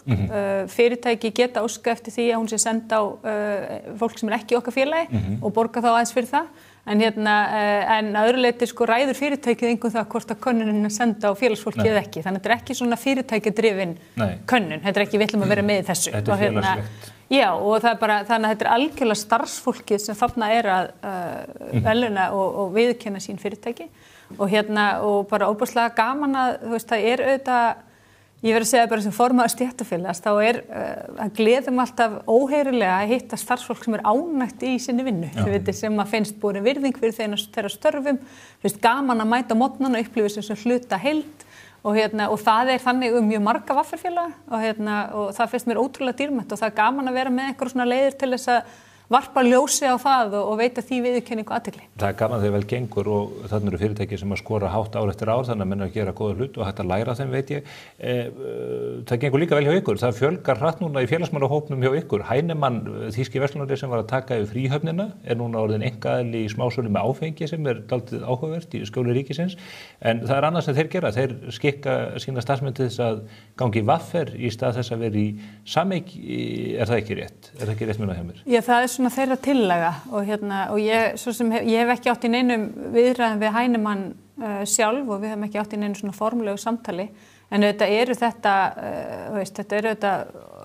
leifar á þeim tíma þegar fríhöfnin var opinber og þarna ertu með fullt af starfsfólki sem hefur verið í sameign í allan sinn starfsaldur og heldur því áfram þegar þetta er OHF vætt og það er í gildi kjarasamningur milli á vettvangi sameigis sem að gildir þessi störf og það er bara lykilatriði að þau kjör og réttindi sem þar eru niðursett haldi og En þú fagnar þessari einkavæðingu, er það? Þetta var gildmálið. Ég geng beint í ægir á mótinni. Ég held að svo sem ekki það var sérstaklega skoðun þessari einkavæðingu. Mér finnst bara aðalatriðið að þarna er hópur starfsfólks og það þarf að tryggja að þeirra réttindi og kjör haldist. Mér finnst það vera lykilmál. Nú er það þitt vandamál sem það var ekki áður. Já, það er alveg skýrt á okkar hálfu að þessi kjarasamningur gildir þennan hóp. Þannig að það er ekki þannig að Heinemann, að fólk fara að greiða laununum sínum með vaffer og það gildi allt í einhver annar kjarasamningur. Þetta er kjarasamningur sem gildir þessi störf og það er bara lykilmál. En þínir kjarasamningar ekki betri heldur en hjá sameigi? Hvað segirðu? Þetta er sérkjarasamningur og það eru bara ákveðnir hlutir sem eru bara fínir í honum og það eru mikið af sérkjarasamningum upp á velli. Þetta er fyrirtækjasamningur? Já, sérkjarasamningur, já. Og það er mikið af það er mikið af sérkjarasamningum upp á flugvelli. Þetta eru svona svolítið sérstakar starfsaðstæður og það er kannski ekkit endilega hægt að taka bara fyrirkomulag úr verslunum svona almennum verslunum og slengja því þangað. Þetta er mjög sérstök verslun. Já, þetta er mjög sérstök verslun og sérstakt starfsumhverfi og það virðist vera þannig að fólk sem fer að starfa á svona flugvelli, það vill bara vinna á flugvellin. Þetta er þetta er bara eitthvað svona veröld inn í þessari veröld, mjög forvitnilegt að kynnast því. 9 milljóna samfélag á ári, hvorki meira minna. Nefnitt. Frosti Lóðarsson, Halla Gunnarsdóttir, takk kærlega fyrir komuna, gaman að hitta ykkur bæði tvö. Sömuleiðis, takk. Við erum hins vegar ekki hætt á þessu vettvangi öðru nær. Við ætlum að setja núna niður eftir örskamma stund við Andrés Magnússon og Hermann Ökku Gunnarsson og við ætlum að fara yfir sveitarstjórnarkosningarnar sem eru framundan, það er að segja að ári liðnu og að því loknum þá eru það Marinór Tryggvason og Jón Bjarki Bensson.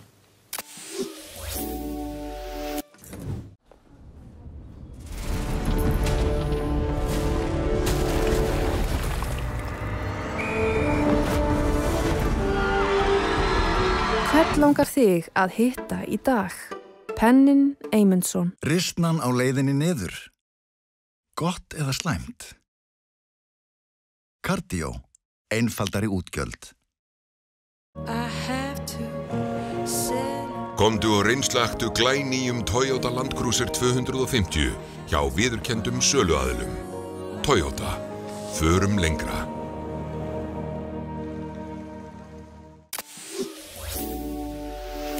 Komið sæl að nýjum. Í dag 16. maí og það var í sjálfu sér ekki frásögu færandi nema fyrir þá staðreynd að í dag eru sléttir 365 dagar í að við göngum að kjörborðinu í sveitarstjórnarkosningum.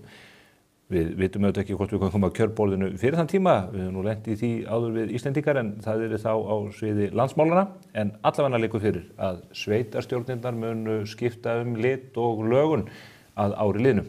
Ég hef fengið hingað 2 góða sérfræðinga sem að ég geng út frá að verði með mér í því að fara yfir þau mál að ári liðnu.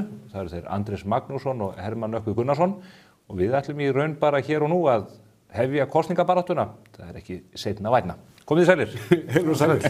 Ef ekki hafa þetta bara svo í Bandaríkjunum, hafa þetta að minnstakosti 1 ár. Að minnstakosti? Að lágmarki. Já, menn hljóta að vera að setja eða gera sig klári í bátana víða landið núna þegar þetta fer að tikka innan ársins. Jú, ekki bara víða landið vegna þess að sko flokkarnir eru líka að setja sig í stellingar og reynda að byrja þeir.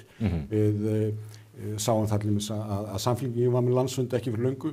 Þar talaði fólk opinskátt það að þeir ætluðu að bjóða fram í fleiri sveitarfélögum undir eigin nafni heldur en hafa gert fram að þessu og það hefur verið að vinna í því og það eftir töluvert að slægjast þar. Ég veit að sjálfstæðismenn eru sömuleiðis að huga bæði að framboða náttúrulega í ýmsum að þessum sveitarfélögum þar sem þeir eru sterkir eða þar sem telja sig þurfa að vinna eitthvað en þeir eru líka að horfa á landið og velta fyrir sér hvar eigum við möguleika að sækja fram bjóða fram undir eigin nafni vegna þess að það eru auðvitað þannig í mörgum sveitarfélögum þar eru þessir flokkar ekkert virkir. Í sumum býður engin hefðbundin stjórnmálaflokkur fram þetta eru kannski lokalistar eða jafnvel óhlutbundin kosningar sem bara fólk ver fram í eigin nafni. Já, þótt að þetta sé 1 ár til stefnu þá þetta stutt í tími, við erum auðvitað að fara að detta inn í sumarfrí það sem að frekar rólegt á sveitarstjórnarstiginu. Menn í haust fara að hugsa það hverju verða á framboðslistum í byrjun árs faraði síðan í uppstillingu og prókjur og síðan bara baráttan það sem eftir lifir. Þetta rétt það sem að Andrés minnist á með Samfylkingunum, maður heyri það þeir eru að halda aðalfundi núna á félögum í sveitarfélögum þar sem þeir hafa ekki boðið fram áður. Það veitir kannski af, þeir eru mjög fáa bæjarfulltrúa þannig séð á landsvísu og ég held að við munum sjá þá eflaust stækka mest í sveitarstjórnarkosningum, það fyrst að spá hérna ári kosninga, þeir munu bæta verulega vissi. Við getum kannski fengið upp á skjáin aðeins tölur sem sýna okkur þessa fulltrúa sem að flokkarnir eru með. Fjölda bæjarfulltrúa á landsvísu. Þar gín sjálfstæðisflokkurinn auðvitað yfir en Framsóknarflokkurinn mjög sterkur. Þetta dálítið sögulegt. Þetta er sögulegt. Þarna eru þessir gömlu burðarflokkar sem eru mjög sterkir víða land hafa mikil sögu að byggja meðan að yngri flokkarnir hafa ekki náð sér á strik með sama hætti. Og ef við skoðum bara þessar tölur við sjáum að Framsóknarflokkurinn er með 69 sveitarstjórnarmenn, Sjálfstæðisflokkurinn með 113, það næsti helmingurinn af þessum.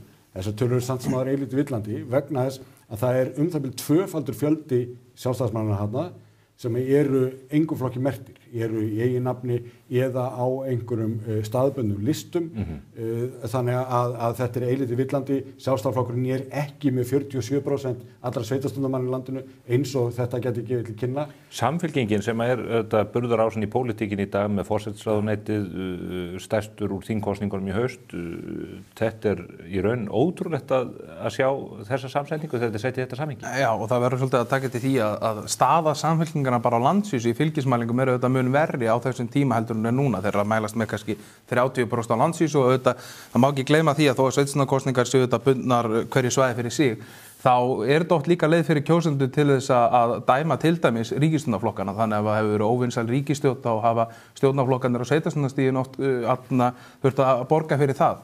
Það hafa komið upp mál sem hafa reynst flokkunum erfið í síðustu sveitarstjórnarkosningum var nú Íslandsbanka sala einhvern veginn vomandi yfir öllu. Það reyndist mjög erfitt fyrir mörg sveitarfélög. Maður heyri það alveg að menn sem voru að gera mælingar fyrir sjálfstæðisflokkinn í sveitarfélögum tóku bara eftir muni fyrir og eftir Íslandsbankasöluna á fylgi í til dæmis Reykjavík, Reykjanesbæ og síðan hefur maður heyrt hvernig umræðan var í minni sveitarfélögum þar sem kannski ekki gerað formlega kannanir en fólk fann alveg að það hafði áhrif. Og það skipt miklu máli. Maður heyrði á sjálfstæðismönnum Reykjavík, þeir töldu að þetta hefði kostað sér lágmark 1 mögulega 2 menn.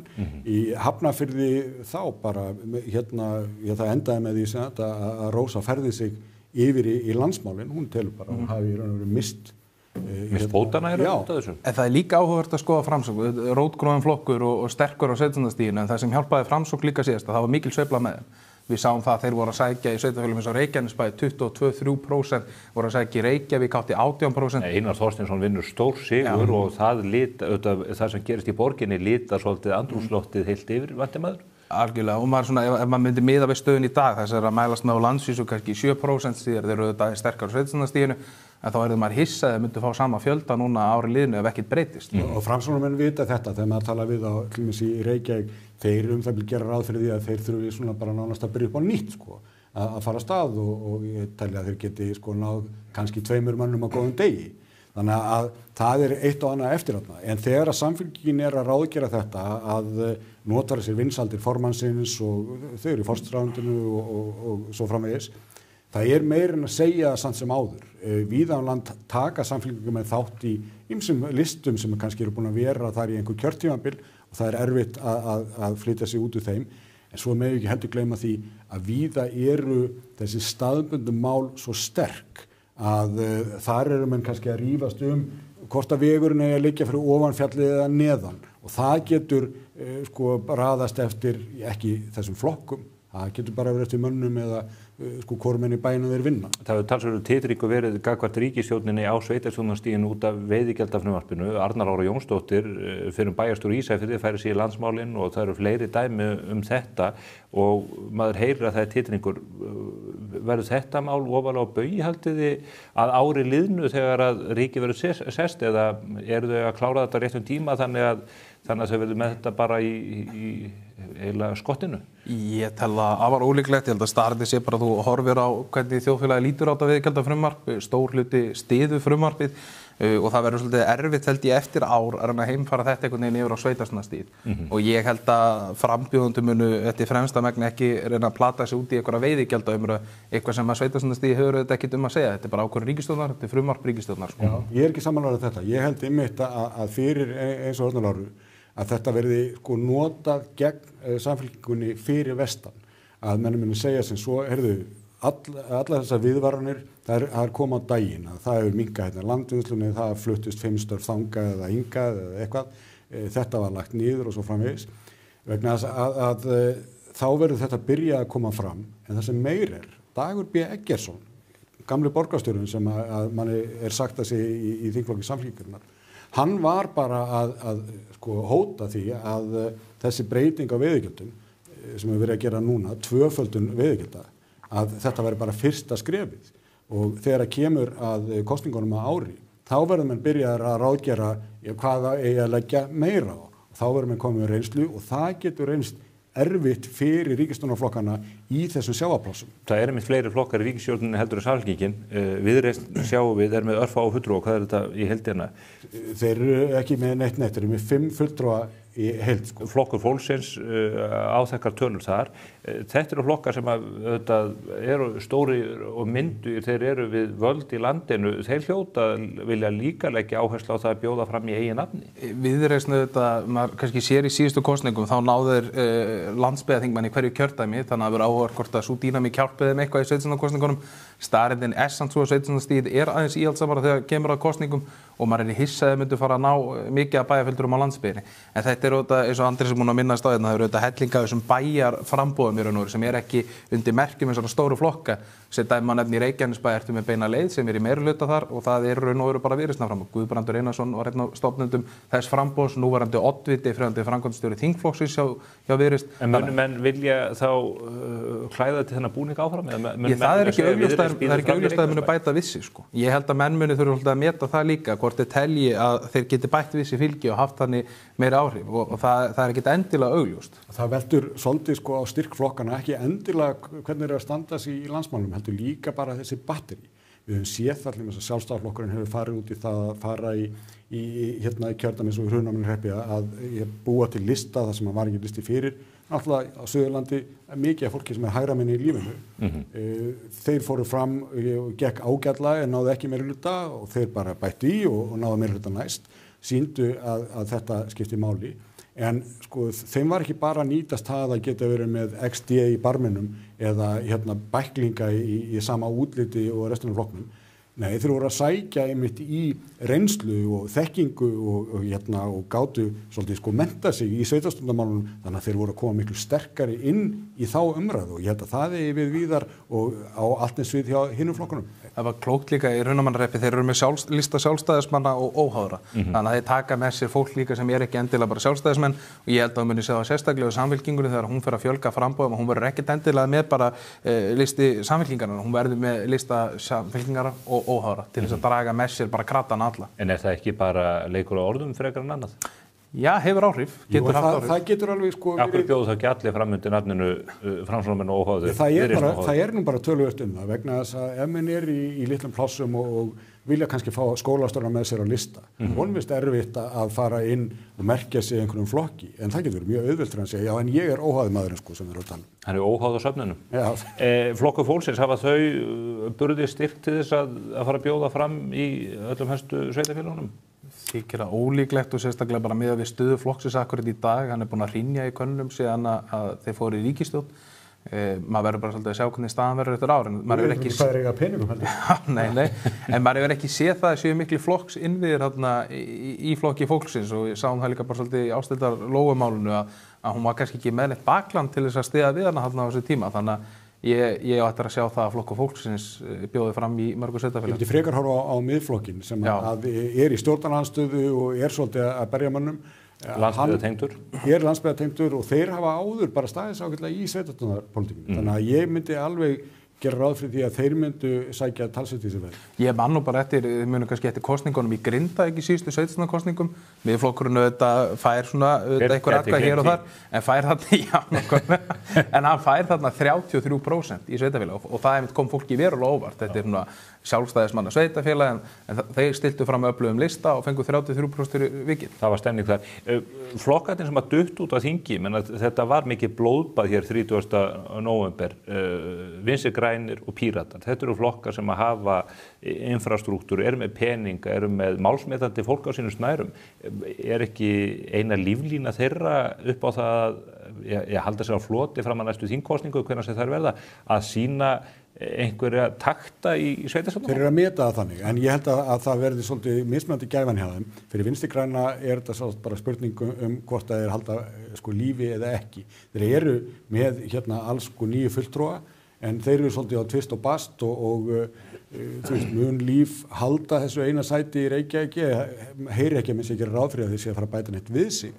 Þannig að þetta getur orðið erfitt hjá þeim, en þeir eiga þó breyka því að þeir eru með flokkskipulag. Mér finnst eins og að hljóður Pírötum einhvern veginn allt öðruvísi að það er allur vindur úr seglunum á eini möguleiki Píratana í Reykjavíkurborg held ég með Vinstri græna. Ég held að þessi áhugavert að sjá hvort að þeir mögulega ákveða að fara með sósíalistum eða álíka í Reykjavíkurborg í næstu kosningum til þess að tryggja það að þeir hafi eitthvað umboð eftir kosningar. Við sáum bara kannanir líka bara eftir að VAF geta átt að þingi. Ég meina það heyrist ekkert í Svandísi Svavarsdóttur formanninum, fylgið er áfram bara 3%, þannig að ég held að muni líta til þess að bjóða fram mögulega með sósíalistum. Ég sáðu það líka bara eins og í Reykjavík að Alexandra Brím er stærra brand heldur en Píratar í dag. Þannig að hún til dæmis erindi bara áfram á þeim lista. Meikar hann eitthvað sens? Ég er ekki viss. Færi sér bara jafnvel til? Já, geta allt gert. Förum aðeins yfir svona helstu sveitarfélögin. Hvar haldið þið að eldarnir muni brenna? Við höfum séð hörðu átök að sjálfsögðu í Reykjavík, stærstu sveitarfélögin hér á höfuðborgarsvæðinu. Þetta hefur gætna verið spennandi í Vestmannaeyjum. Íris Róbertsdóttir búin að hafa sjálfstæðismennina þar undir núna.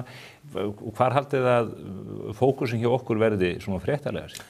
Reykjavík held ég sé náttúrulega þetta langstærsta sveitarfélagið. Ég held að flestar augu verið þar. Ég menna Hildur sagði nú bara 80 sjálfstæðismanna sagði við talum nú bara fyrir mánuði síðan að kosningabaráttan væri hafin og við sjáum það að sjáum það líka bara á hvernig hún er að standa sig. Hún var í ársreikningum núna í vikunni alveg á fullu og átti bara í fullu tré við allan meirihlutann. Hún er greinilega í miklu stuði og það verður fróðilegt að sjá hvort henni endist það í ár, en manni sýnist hann frekar að hún hefur svona sótt í sig veðrið og greinilega að ná baklandum svolítið með sér. Minnkað umræðan að sjálfstæðismenn muni skiptum oddvita í borginni? Ég heyri það ekki lengur. Ég tek nú þetta ekki undir það. Ég held að hún sé ekki alveg búin að tryggja stöðu sinna en þá ég held að hún sé í mun sterkari stöðu núna heldur fyrir nokkrum mánuðum. Ég held að fólk mun alveg eftir því að flokkurinn 3 klofnaði atkvæðagreiðslu borgarlínuna. Ég held að þetta svolítið með að vera oddviti, þú þarft að taka skítnum þegar það gengur illa en þú líka fara hrósið þegar það gengur vel og ég held að akkurat núna þá hann að styrkja stöðu sína en ég held að menn get ekki litið fram hjá því að þetta hefur verið mjög klofinn borgarstjórnarhópur og það má þetta deilu það hvort sé henni að kenna eða hinum borgarfulltrúanum en fólk mun alltaf lítið auðvitað á odditan. Þannig að ég held að hún þurfi enn að tryggja stöðu sína eitthvað næstu mánuði og hún alltaf að koma í veg fyrir til dæmis mótframboð en hún 100% í betri stöðu núna heldur fyrir nokkur mánuði. Heldur að verði oddvita prókjör? Ég held að umræðan í Reykjavík ég tala þannig að það verði leiðtogaprófkjör mögulega en ég sé að náttúrulega kemur það í ljós. Ég held að það getur vel verið að sitjandi borgarfulltrúar muni einhvern veginn leggjast á móti því að það verði leiðtogaprófkjör. Þannig að það held ég bara eins og með sjálfstæðisflokkin í Reykjavík, ég meina að það eitthvað sem getur klúrað kosningum, það eru þeir sjálfir sko. Ég held að það verði bara svolítið að koma í ljós. Við sjáum það samt sem áður sko að í þessu öllu að þá hefur það verið Hildur sem hefur leitt þennan slagsvoldið að undanförnu og þó að þarna séu ýmsir ágæti borgarfulltrúar. Ég nefni þennan frábæra borgarfulltrúa Kjartan Magnússon sem er svo skemmtilegt til bróður minn. En samt sem áður það Hildur sem er svolítið að draga þennan vagn þannig að manni finnst að þessi umræða klofningin í hópnum hún hafi minnkað en ég held að það muni gerast að það verði hort mjög til oddvitans og einmitt í ljósi sögunar að þá verði jafnframt sko oddvitin hafður miklu meira með í ráðum það hvernig á að skipa listan. Það verður áhugavert líka með samfylkingunni í Reykjavík. Heiðbjörg Hilmisdóttir, hún föst í sessi eða trygg í sessi? Ég held hún verða bara einfaldlega út af því hún borgarstjóri. Ég held að það hafi gífurlega vikt og ég held að það verði erfitt. Hún mjög sterk innanflokks í samfylkingunni. Ég held að það verði erfitt eitthvað að koma henni í burtu. Nema eitthvað komið fyrir. Hver ætlar að halda því fram að það komi ekkert fyrir á þessu ári sem eftir Nei, nákvæmlega, það koma alls konar mál upp þarna en síðan líka bara segjum hún verði oddviti en ég menna það verður spurningin þarna mun samfylkingin á landsvísu ná að draga flokkinu upp eða þetta að fara að skipta máli hver liði listan því að ég held að sé ekki vafa því að Dagur B. Eggertsson kannski meiri svona sjarmerandi stjórnmálamaður heldur en Heiðbjörg það er ekki hún er ekkert mikið að láta fyrir sig fara í fjölmiðlum. Hún er ekki bara heldur hún er ekki mjög örugg í sínu nýja hlutverki að maður bara sér það á málflutningum hjá henni og þegar hún er að standa fyrir málusinu í salnum. Þetta hvert vandræða málið að þetta öðru. Ég meina það eru allir leikskólarnir að hrynja eða miklaðir og en Einar Þorsteinsson verður honum ekki gefinn séns á því að rétta skútuna við? Jú, hann er einu maður sem eiga.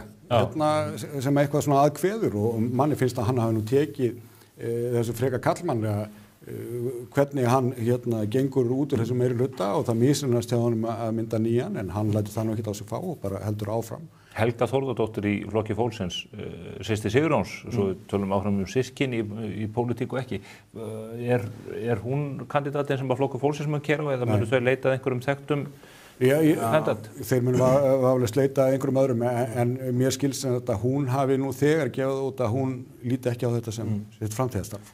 Ég velti líka fyrir mig hvað kjósendur flokk fólksins hugsa. Ég menna flokk fólksins hefur nú svolítið bara verið að taka stöðu með sjálfstæðismönnum í minnihlutanum hingað til gegn meirihlutanum og segja faraði í þetta samstarf. Ég einhvern veginn efast það að kjósendur flokks fólksins hefur verið að búast í samstarfi við Samfylkinguna, Sósíalista, Vinstri græn og Pírata. Síðan eru fleiri sveitarfélög. Við horfum aðeins á kragan sko að við lítum til Kópavog sem var nú haldið upp á afmæli sitt og Ásdís Kristjánsdóttir er bara þar svo drottning í ríki sínu. Fór ekki fram hjá neinum hann að bærinn er 70 ára. 90 ára. 90 ára. Þú er 90 ára. Jaha. Nei, en að sko, hún hefur náttúrulega bara styrt stöðu sína enn frekar. Í Mosó að maður heyrir nú ekkert úr Mosfellsbænum. Nei, það er voða lítið að frétta en maður hefur á tilfinningunni að þar verði svolítið bitist í kosningunum, það náttúrulega breytist meirildin síðast. Það gerðist mjög mikið vegna þess að framsóknarmennirnir sóttu ákvæmlega þessi veðrið. Það kann að vera allt búið núna þannig að mögulega gerist eitthvað þar, en Hafnarfjörður er staðurinn sem við viljum fylgjast með. Rósa hún er hætt sem bæjarstjóri og er að fara að draga sig út úr þessari bæjarpólitík allri. Þar voru framsóknarmenn líka sækja sig veðri í síðustu kosningum, Það óvíst að það getur. Maður heyrir með sjálfstæðismenn í Hafnarfirði, það bara menn að leita oddvita og þeir viti ekki hver á að taka við keflinu. Það var einhver misjöndu hallabilding í fulltrúaráðunum fyrir nokkru viku síðan, menn eru greinilega að reyna að fara í einhverja breytingar, en síðan ræðum að við sjálfstæðismenn í Hafnarfirði viti ekkert hver að taka við keflinu. Menn hafa nefnt Orra, en síðan hafa sömurinn við þurfum hérna nýjan og ferskan leiðtoga til þess að leiða listan, þannig að það verður mjög áhugaður framöndan. Skarphéðinn Orri Björnsson, hann svona þessi náungi sem að tekur við, þarna bara í röðinni og kann þetta allt saman. Hann náttúrulega öflugur í atvinnulífinu líka, þannig að maður veit ekki, getur hann gefið sig að bæjarpólitíkinni af þeim krafti sem þyrfti, það óljóst. En þeir þurfa augljóslega að fara að útskýra það fyrir bæjarbúum, hvernig ætlið að hafa þetta, vegna þess að kratarnir náttúrulega líta á Hafnarfjörð sem eitt af sínum gömlu sterku víum og vilja sækja enn frekar í sig veðrið í síðustu kosningu, fengu 29% sem er nú bara talsvert fylgi, sérstaklega í síðustu kosningu. Höfuðvígi Sjálfstæðisflokksins hefur auðvitað verið Seltjarnarnes og Garðabær. Þar hefur saxast mjög á fylgi þess flokks á síðustu árum. Þar eru tveir öflugir miðaldra hvítir kallar bæjarstjórar sem nú ekki tísku fyrirbragði í dag.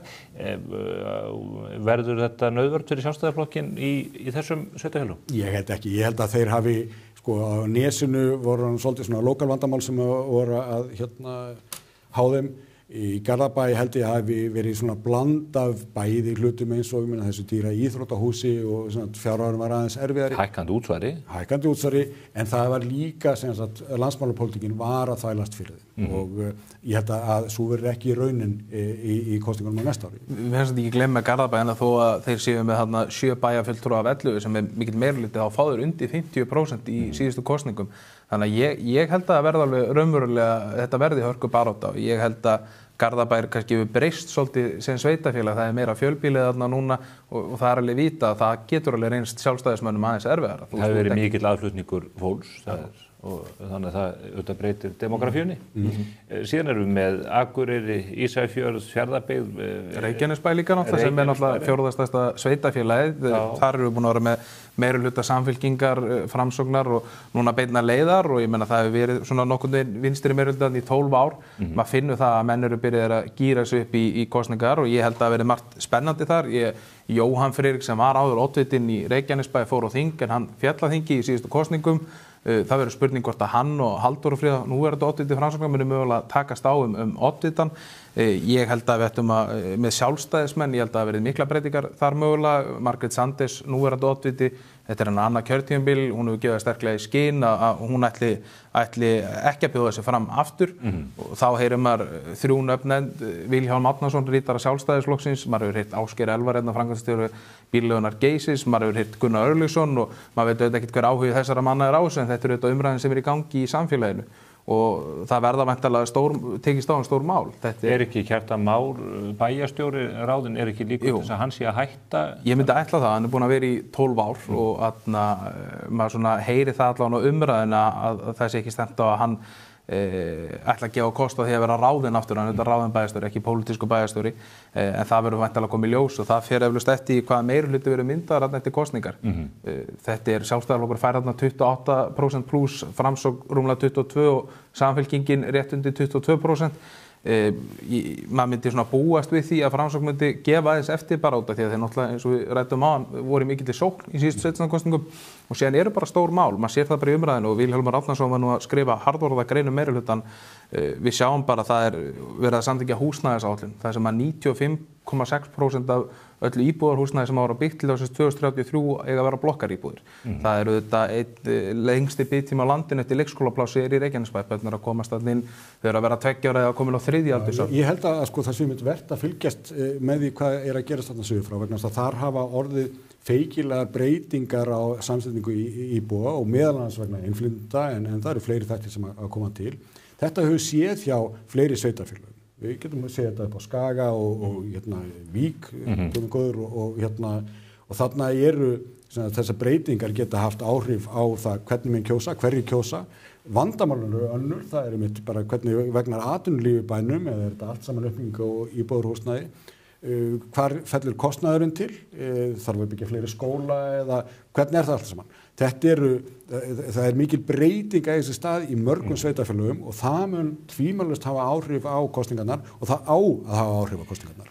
Maður heyrir það líka í sveitarfélögum sem einmitt að vaksa ört, að maður heyrir alveg umræðan og þetta á við Reykjanesbæ, þetta á við Árborg og Hveragerði, að menn eru svolítið að kalla eftir framtíða sín. Bara heyrðu, hvernig að horfa þetta aðeins til lengri tíma því að fólk að flytjast hérna að mjög hratt, ætlum við bara að reisa hérna upp blokkir á fullu eða ætlum við að skipuleggja samfélagið aðeins ítalegara. Þannig að maður heyrir að ég get alveg trúa í svona sveitarfélögum sem vaksa hratt að það verður svolítið ákallegt í að flokkarnir leggji fram ákveðna framtíða sín fyrir sveitarfélagið. Selfoss dæmi það auðvitað. Þar verður nú væntanlega spennandi kosningabarátta. Ég meina sjálfstæðismenn endurheimta meirihlutann þarna og reyna meirihluta með 46%. Já, sko, við gleymum því ekki, það var vinstri meirihluta þarna sem bara einfallega kaffsildi sveitarfélagið. Já, það var eiginlega bara komið í þrot, ég held að menn voru að taka... Það var bara hræðilegt ástand og þeir gátu ekki einhvern veginn skaffa íbúðunum heitt vatn, sko, þeir eru komin þangað. En sjálfstæðismenn, þeir náðu vopnum sínum þarna og hafa miklu hluti bara snúið dæminu við. Nósa sem eftir, en... Já, nei, Bragi Bjarnason var hérna, bæjarstjóri Árborgar var í dagmálum hérna daginn hjá mér og þakkaði fyrir og við ræddum auðvitað stöðuna. Þetta náttúrulega skuldahlutfalli nær hápunktuðan í 157%, það komin í 107%. Menn að tala það að þegar Vestur lét þarna hjá síðasta meirihlutanum þá voru menn að taka lán upp á 8,7 milljónir á dag. Mikið var bara að fara í daglegan rekstur, ekki fjárfestingar. Þannig að það komin óheilbrigð staða, en núna skilu þeir ársreikningi sem var jákvæður upp á rúmlega 3 milljarða. Þeir líka sýndu það og ég hugsa að það nú fleiri eftir að taka eftir því hringin í einhverjum landi. Við getum kannski fengið kortverðna sem að sýna á sveitarfélögin, en sko þeir sýndu fram að það væri hægt að takast á við erfiðan rekstur með því að hagræða, með því að fara í uppsagnir og ég meina sem var erfitt pólitískt mál að standa í, en þeir lögðu í það og þeir hafa farið í gegnum það án þess að bæjarfélagið sé allt bara flakandi sár. Að það hægt að taka til í opinberum rekstri á vegum sveitarfélaga. Það vafalaust fleiri eftir að draga svona lærdóm af því. Við erum að fá kort hérna upp á skjáin með sveitarfélagum þar sem við sjáum í raun og veru þá hvernig meirihlutasamsetningin út frá þessu flokki sem gín yfir aðra sjálfstæðismenn þar sem þeir eru í samstarfi við aðra eða með hreina meirihluta. Já, sko það náttúrulega, þið sjáu alla þessa bláu fláka, en þetta nú ekki allt í fjölmennsveitarfélögum svo sem og staðan hérna á suðvesturhorninu þar sem að flest atkvæðin eru skiptir mestu máli. Hérna sjáum við sem þetta að sumstaðar eru sjálfstæðismenn raun og veru bara með hreina meirihluta en þeir eru víða í samstarfi en annars staðar eru þeir það svo sem ekki. En horfið líka á gráu fléttina þar sem að við erum með sveitarfélög þar sem að sjálfstæðismenn buðu ekki fram lista 2022 og þessi sveitarfélög eiga sameiginlegt að enginn hinna flokkarnir gera það eða yfirleitt ekki heldur, Framsókn held ég á einum stað. Og síðan eru náttúrulega nokkrir staðir sveitarfélög þar sem að óhlutbundin kosningar, eru engin listar og það er bara fólk í framboði. En þarna eru sem sagt ýmis tækifæri, bæði fyrir sjálfstæðisflokkinn en að maður myndi halda samfylkinguna líka og einhver leyti Framsóknarflokkinn sérstaklega hérna á Suðurlandi. Þar eftir ýmsu að slægjast og ég hugsa að við höfum að sjá frekari einmitt hérna, ég var að segja pólitíska skautun á því sviði. Þetta eru þó, það ekki rétt að mér, þetta eru eitthvað 12 sveitarfélög það sem var óhlutbundin kosning, það bara kemur ekki listi og þá er alveg komið sögur af því að fólk er bara kosið gegn sínum eigin vilja, þannig að það eru svolítið skemmtilega kosningar en ég held að það sé alveg sveitarfélög, það sem að Hvalfjarðarsveit og eitthvað svona, það sem að gæti mögulega komið fram eitthvað framboð, það eru eitthvað 18 sveitarfélög sem sjálfstæðismenn bjóð ekki fram og ég myndi gera ráð fyrir að við myndum sjá nokkuð framboð koma þar. Tölum aðeins Vestmannaeyjar, þar var skemmtilegur slagur sem að hefur tvinnast dálítið inn í landsmáli líka. Íris Róbertsdóttir í svona bæjarmála framboði og sjálfstæðisflokkur með minnihluta. Það verður klofningur þar meðal sjálfstæðismanna. Þetta var náttúrulega mikið vígi sjálfstæðisflokksins. Það verður klofningur sem er nánast algjörlega á persónulegum forsendum. En honum hefur við haldið. Og hvernig endar það?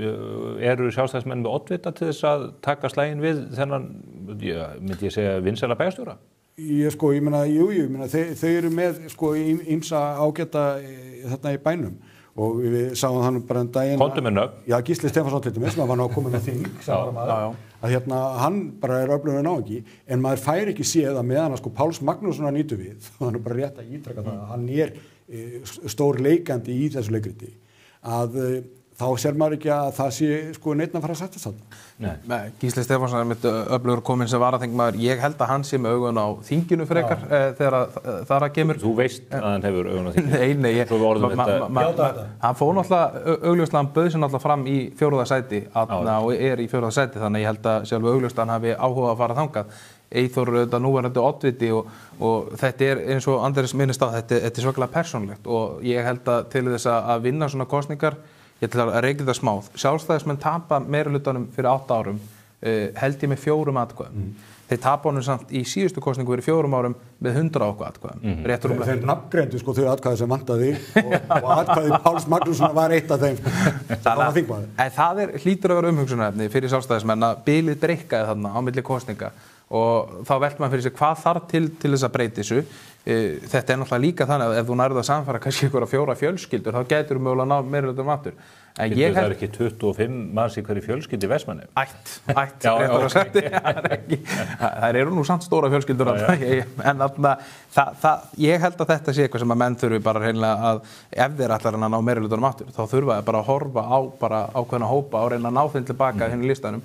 En ég held að þetta verði heljarinnar verk að gera það sko. Þetta hefur gengið ágætlega hjá henni og hún hefur staðið sér vel í bæjarstjórnarstólnum þannig að menn get ekki verið að fetta of mikið fingur út í það og vilja þeir ógna því eitthvað, ég veit það ekki, en við getum séðan líka bara hort yfir sundið sko og séð hvernig ellið það er að ganga í Ölfusi.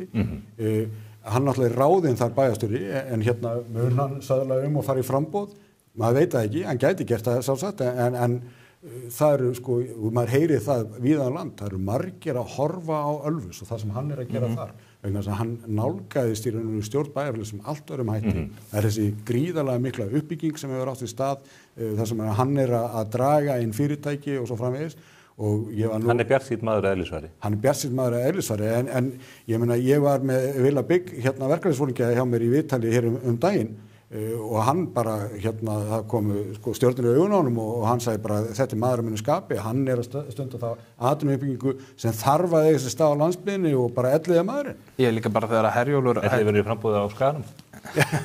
Þegar að Herjólfur hættir að sigla þarna og menn líta bara á þetta þá sem einhvern svefnbæ. Núna hugsa fólkum bara yfir hamingjanni hér Þorlákshöfn, þannig að hann er líka bara búinn að ná að breyta ásýnd bæjarins algjörlega. Sumir hafa kallað þetta flóðið Íslands. Heldur en Vilhjálmur? Já, nei, ég meina hann þeir bæta við sér fylgi eftir 4 ára meirihluta, bætaði við sér fylgi aftur í síðustu kosningum. Það þetta komið upp ýmis mál, það var íbúakosning þarna, það sem að vilji meirihlutans var felldur í íbúakosningu, en þannig að maður svona ætlar að sjá hvort að það spila eitthvað inn í, en það virðist ganga bara þokkalega vel þarna. En ég held að við eigum að horfa upp á núna næstu vikum og mánuðum og það mun gerast fyrr sko en varir að fólk fer svona að gefa sig fram til þess að starfa og þetta er mjög lifandi pólitík því að hún snýst eitthvað sem er nálægt okkur.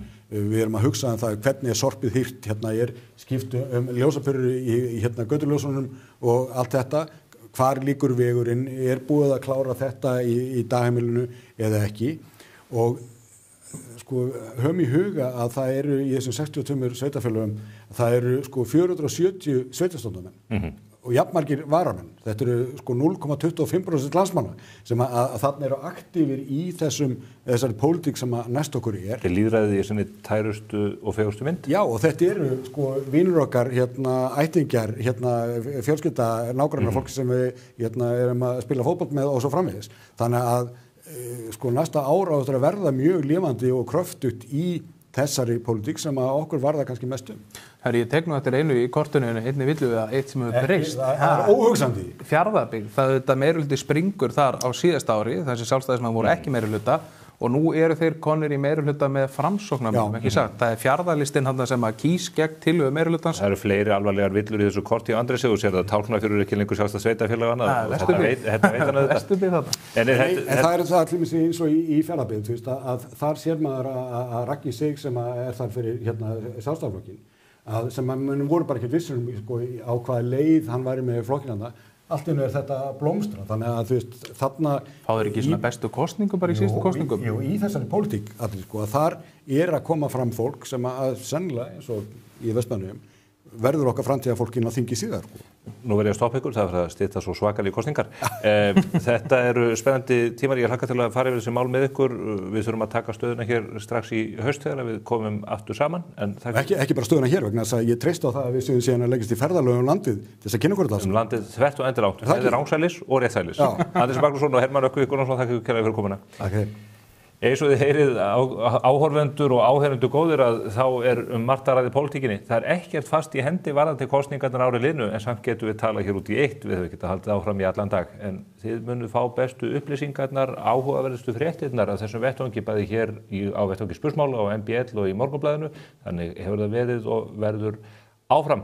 En við erum ekki alveg hættir vegna þess að hingað koma til mín eftir örskamma stund er Jón Bjarki Bentsson, aðalhagfræðingur Íslandsbanka og Marinó Örn Tryggvason fyrrum forstjóri Kvikubanka. Við ætlum að fara yfir stöðuna í efnahagsmálunum sem er ekki alveg augljós hvert stefnir. Er verðbólgan á leiðinni upp eða er hún á leiðinni niður?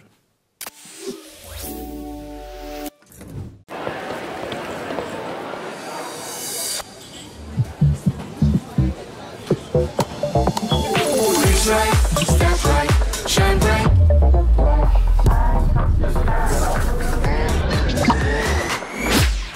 Face right, step right, shine bright, just right.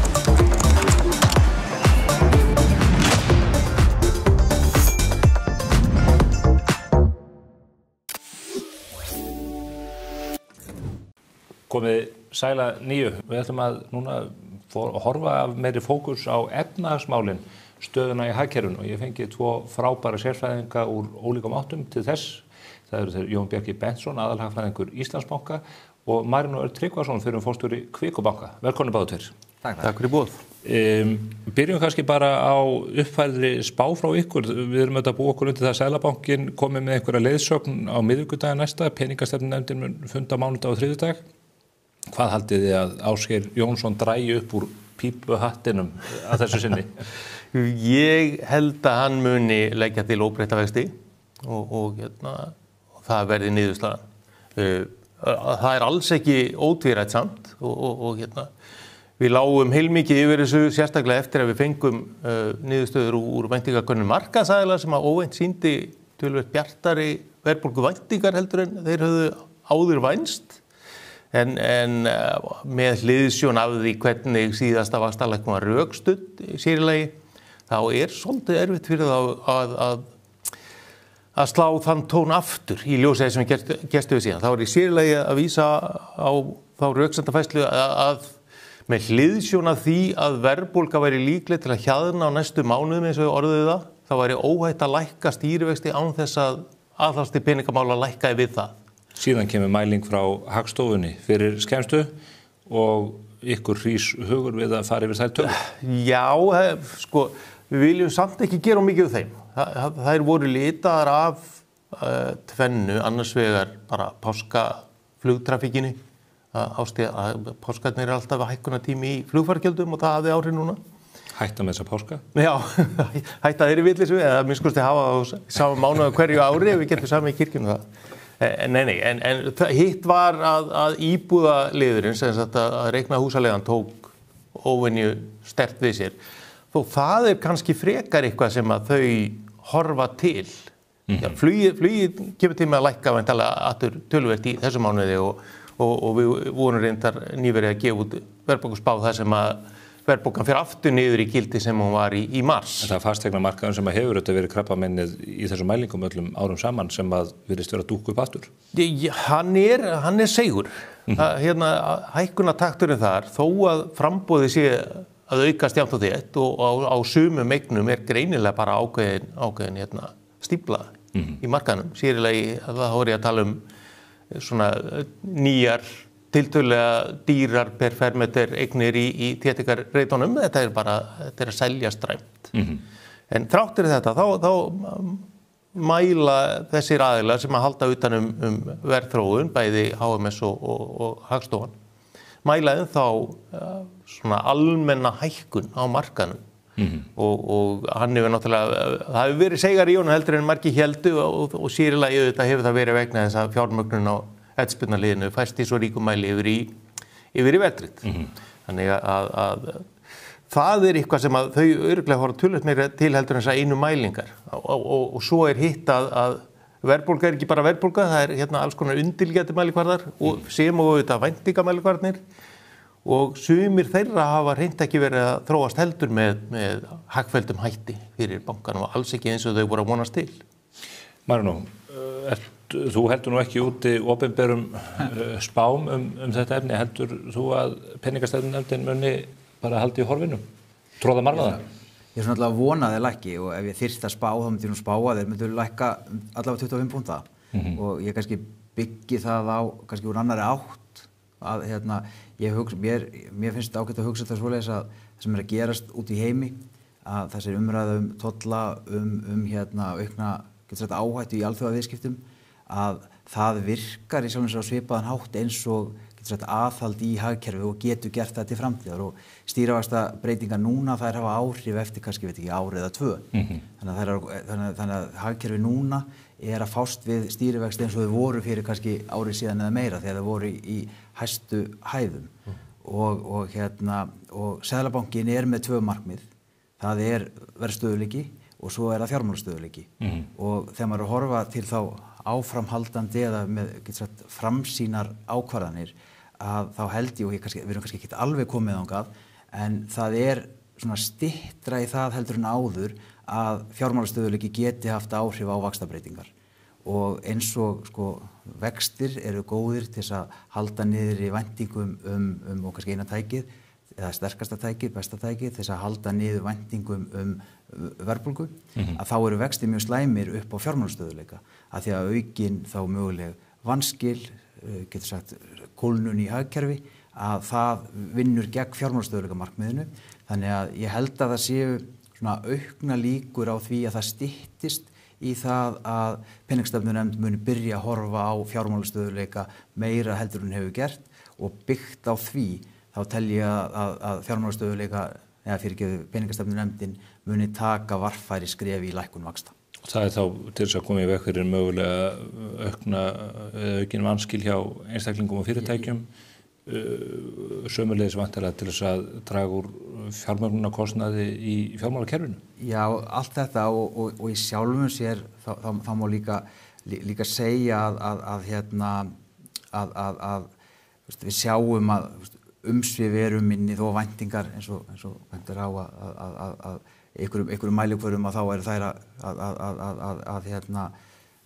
eru kannski of sterkar ef við horfum bara á verðstöðugleika markmiðið en þetta kannski ef við tökum punktstöðun í dag eins og hún núna, ef við bara skoðum hagtölurnar núna þá held ég að hagkerfið alveg í góðu standi það eru tiltölulega lítið vanskil, jafnvel þó það hefur aukast en það þarf að hafa í huga að vaxtabreytingar sem eru ákveðnar núna þær eru að hafa að fullu áhrif eftir kannski ár eða 2, 1,5 ár. Þannig að maður þurfa að velta það fyrir sig núna. Þessi óvissa sem út í heimi, mun hún hafa áhrif á fjármálastöðugleika eftir ár. Og maður ekki að segja, ef maður myndi segja það eru yfirgnæfandi líkur að það mun hafa mikil áhrif, þá ætti náttúrulega bara að lækka vexti 300 púnta.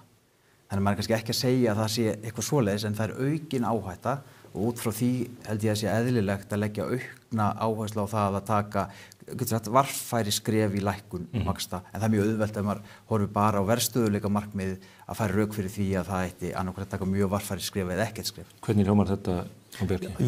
Þessi rök eru öll til staðar, klálega og við á reyndar í Spáni sem við gáum nýverið út bendum á það þó að við höldum að þau haldi óbreyttu núna að þá sé ekkert hætta að lækka vexti.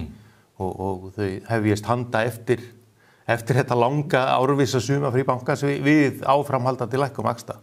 En hvernig það Seðlabankastjóri, hann situr bæði í fjármálastöðugleika nefndinni og peningastefnunefndinni en þetta hins vegar sjálfstæðar nefndir óháðar hver annari? Já, það reynda pínu vandræðalegt og ég hef nefnt það ofta að ég held að veri heppilegra að varaseðlabankastjóri fjármálastöðugleika gengi fram fyrir skjöldu í kynningum og svona sem málsvari fjármálastöðugleika nefndarinnar því að þetta verður stundum pínu vandræðalegt sko þetta til dæmis sem að Marinó nefnir sko að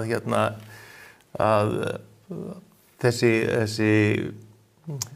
viðvarandi fjármálastöðugleiki og svona tiltölulega lítil áhrif á að því að virðist efnahag og greiðslugetu heimila og fyrirtækja eru góða fréttir fyrir fjármálastöðugleikanefndina og alltaf þegar Ásgeir með þann hatt þá getur hann til dæmis fagnaði að það hvað sveigjanleiki á lánamarkaði mikill hér á Íslandi að þetta fólk getur og fyrirtæki geta fæst á milli verðtryggðrar og óverðtryggðrar fjármögnunar er mjög gott fyrir sveiflujöfnunartæki fyrir fjármálastöðugleikann en afleitt fyrir peningastefnuna.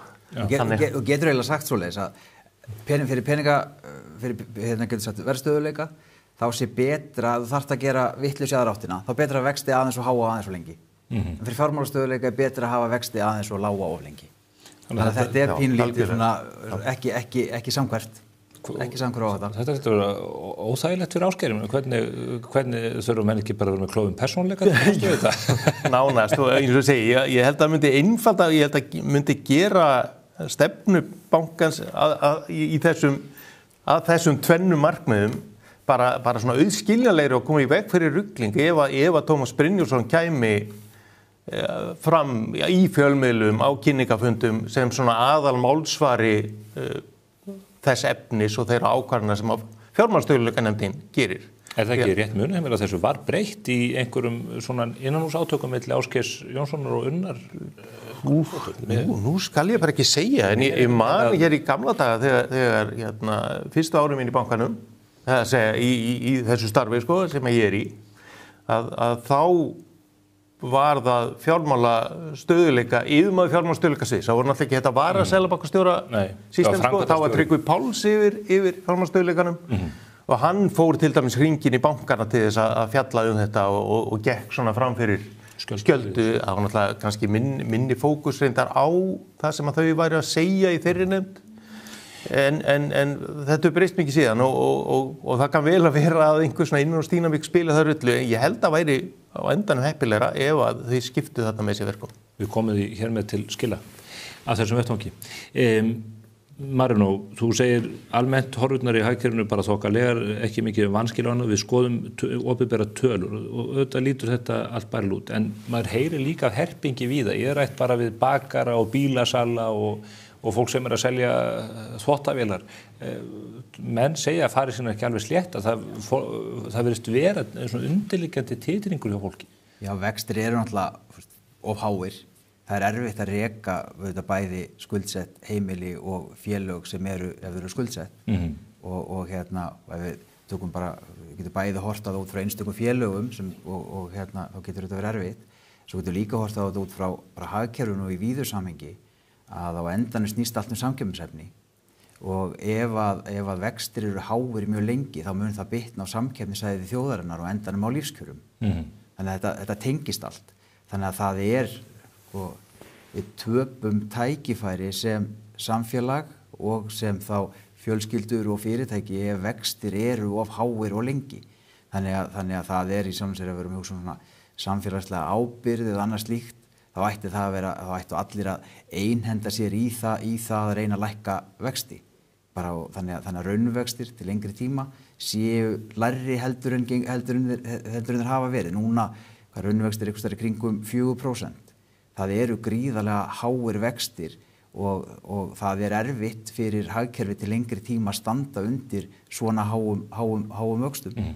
Og þetta er kannski ekki vinsælt að segja það, en fíllinn í herbygginu er auðvitað bara vinnumarkaðurinn. Það að ætla að hækka laun alltaf meira heldur en framleiðslu aukning í hagkerfinu, það gerir það verkum að það verður þessi mismunur á kostnaði og mögulegum tekjum fyrirtæki eða hvaða skipulagshelda sem horft er til og Formaður Vaffer var nú hjá mér rétt áðan og hún vil menna að sé ekkert samhengi þarna á milli. Og hún situr við samningaborðið ólíkt okkur. Já.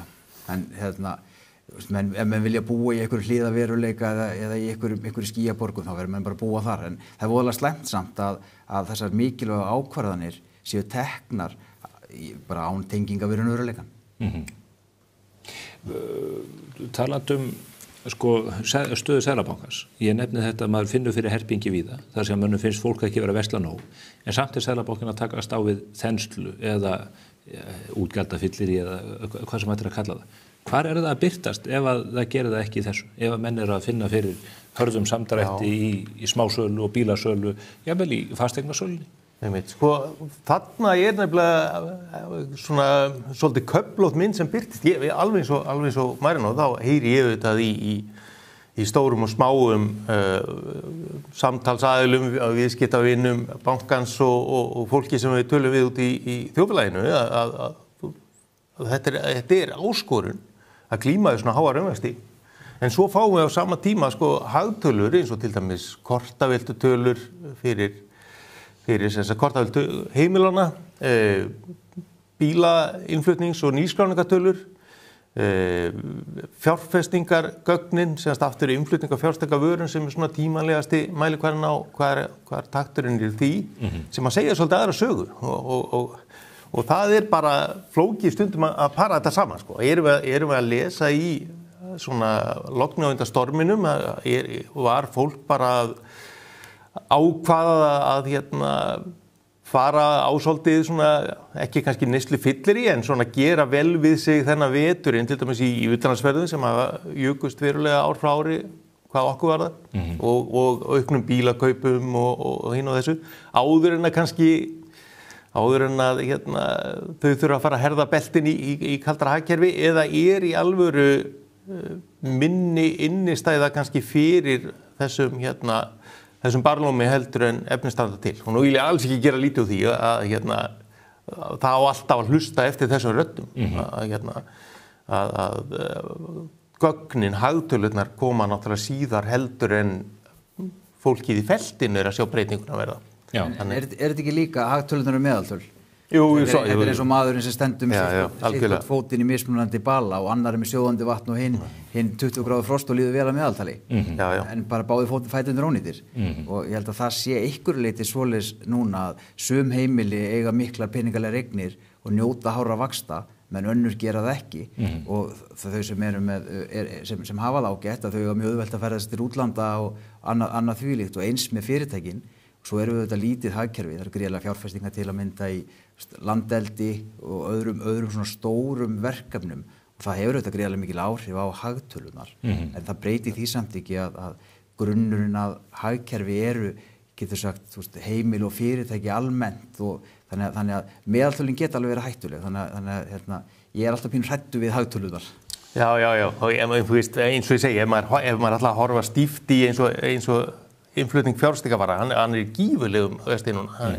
Við erum að tala um 40-50% af vexti hér og hér, sko, en það er vissulega, sko, það eru sérstakir þættir að skýra mikið því. Við vorum með fjárfestingarguðsu inn í gagnaverin, það eru uppbygging á Keflavíkurvelli sem að kallar á tímabundið innflæði á fjárfestingarvörum, landeldið í miklum gangi. Þannig að vissulega, sko, að almennt fjárfestingarstig bara hið venjulega svona fjölskyldu eða meðalstóra fyrirtæki er ekki þarna, sko, að vera í einhverjum óðum vexti. En til lengri tíma litið byggir þetta velgengni fjölskyldnanna og þessara litlu og meðalstóru fyrirtækja því hver gangur niður í hagkerfinu, hversu mikið við náum að framleiða vörum og þjónustu til útflutnings. Þið nefnir landeldið, þetta eru lygilegar tölur sem að maður heyrir af uppbyggingunni þar og áformum mikla framleiðslu til útflutnings. Eru horfurnar þá til meðaláns og lánstíma ekki bara bjartar fyrir Íslendinga? Við höfum tækifæri til að framleiða eins og engi sé morgunmaturinn. Já, við höfum klárlega tækifærin til þess. Við erum náttúrulega í alveg ótrúlega hagfelldri stöðu og það er eiginlega okkar að klúðra þeirri stöðu. Þessi umræða sem núna er til dæmis aukna orkuöflun er svolítið út á túni hvað þetta varðar. Sem sagt þetta think global, act local, það virðist ekki eiga við þegar kemur að okkar framlagi til dæmis orkuskipta í heiminum. Við höfum ennþá töluvert mikið af ónýttri endurnýjanlegri orku og það til dæmis svo stóri framleiðsla eða landeldi eða annað sem að kallar orku sem er framleitt með jarðhita, vatnsafli eða vindi hér á landi, það þá ekki framleitt með kolum í Kína eða einhverju slíku sko. En þau rök verða allt í einhvað mjög léttæg þegar kemur að því að setja okkur í samhengi við alþjóðaþróunina og einhvern veginn margir slá því fram að hér höfum við bara gnæðu orku og eigum ekki að auka orkuöflunina neitt. Það bara einfaldlega ekki ábyrgt gagnvart restina af heiminum finnst mér sko. Og svona með fleiri hluti og meðan við reglusetjum okkur ekki burt frá vexti, horfum af skynsemi og yfirvegun á einmitt hvernig við getum aukið við verðmætasköpun með því að nýta auðlindirnar okkar á ábyrgan og sjálfbæran hátt á þess að setja eitthvað frost í þeim efnum, að þá varla annað þetta sjá heldur en að við eigum möguleika á að halda áfram að vaxa á dafna. Við erum bara að fá í stóru landi með miklar náttúruauðlindir. Ef við skoðum hagsöguna, það svolítið gaman að skoða þessar gömlu bækur og greinar bara hagsögu. Hagsaga Íslands, alveg frá nýsköpunarstjórnun og kannski lengur aftur, bara saga hagstjórnarmistaka. Samt erum við með einu mest lífskjör í heiminum. Af hverju það? Það bara því við erum fá með mikið auðlindum myndi ég halda. Við höfum nóg að móða. Já, en við getum samt ekki lyft okkur að haga okkur svoleiðis. Við eigum að reyna að haga okkur skynsamlega. Ef við værum Danir, sem eru í sjálfsög ekki með neinar náttúruauðlindir en með sambærileg lífskjör og Íslendingar, út frá skynsamari ákvörðunum. Þannig að ég held að maður mætti velja svona eitt í hagstjórn, það að reyna að læra bæði á okkar reynslu og reynslu annarra. Finnst þér við ekki vera því? Alveg, það er margt vel gert, það er engin spurningu það og það er ekkert sjálfgefið að framtíðin og útlitið ágætlega bjart hérna. Þannig að, en við getum alltaf gert betur. Ég veit ekki hvar maður á að byrja. Gullhúðun eða blýhúðun og regluverki. Bara við tökum þessar stóru strókur. Stundum talað það að Bandaríkjamenn, þeir finna hlutinu upp, Kína kópir það á og Evrópa reglusetur það. Við erum svolítið, og við tökum reglusetningun og blýhúðum hana. Þannig að við eigum bara skylda að reyna að byggja upp lífskjör og vera ekki að sóa verðmætum. Þannig að ég mætti svona ráða ykkur og þá væri það að við reynum að læra bæða reynslu okkar og annara, hvernig getum við byggt upp lífskjör hérna, en að því sögðu. Framtíðin björt. Nú ríkisstjórn Kristrúnar Frostadóttur 5 mánaða það bil og henni fylgja góður óskir inn í framtíðina. Hafði á tilfinninguna að fókusin sé á þetta hjá stjórninni, þar sé á verðmætasköpun og samkeppnishæfni. Persónulega finnst mér ég að heyra meira hugmyndum skattlagningu, hvort sem það er að ferðaþjónustu eða sjávarútvegi eða hvað það er. Já, ég pínu áhyggjur á því að þegar til kastana kemur að þá muni dæmið hvað varðar áherslu sem að ríkisstjórnin hefur lagt fram á báðum liðum, tekju og gjaldamegin. Það mun ekki ganga upp nema með meiri skattlagningu vegna þess að þær hugmyndir sem hafa verið lagðar fram til dæmis tekjutengingu örorkubóta við laun frekar heldur en verðlag,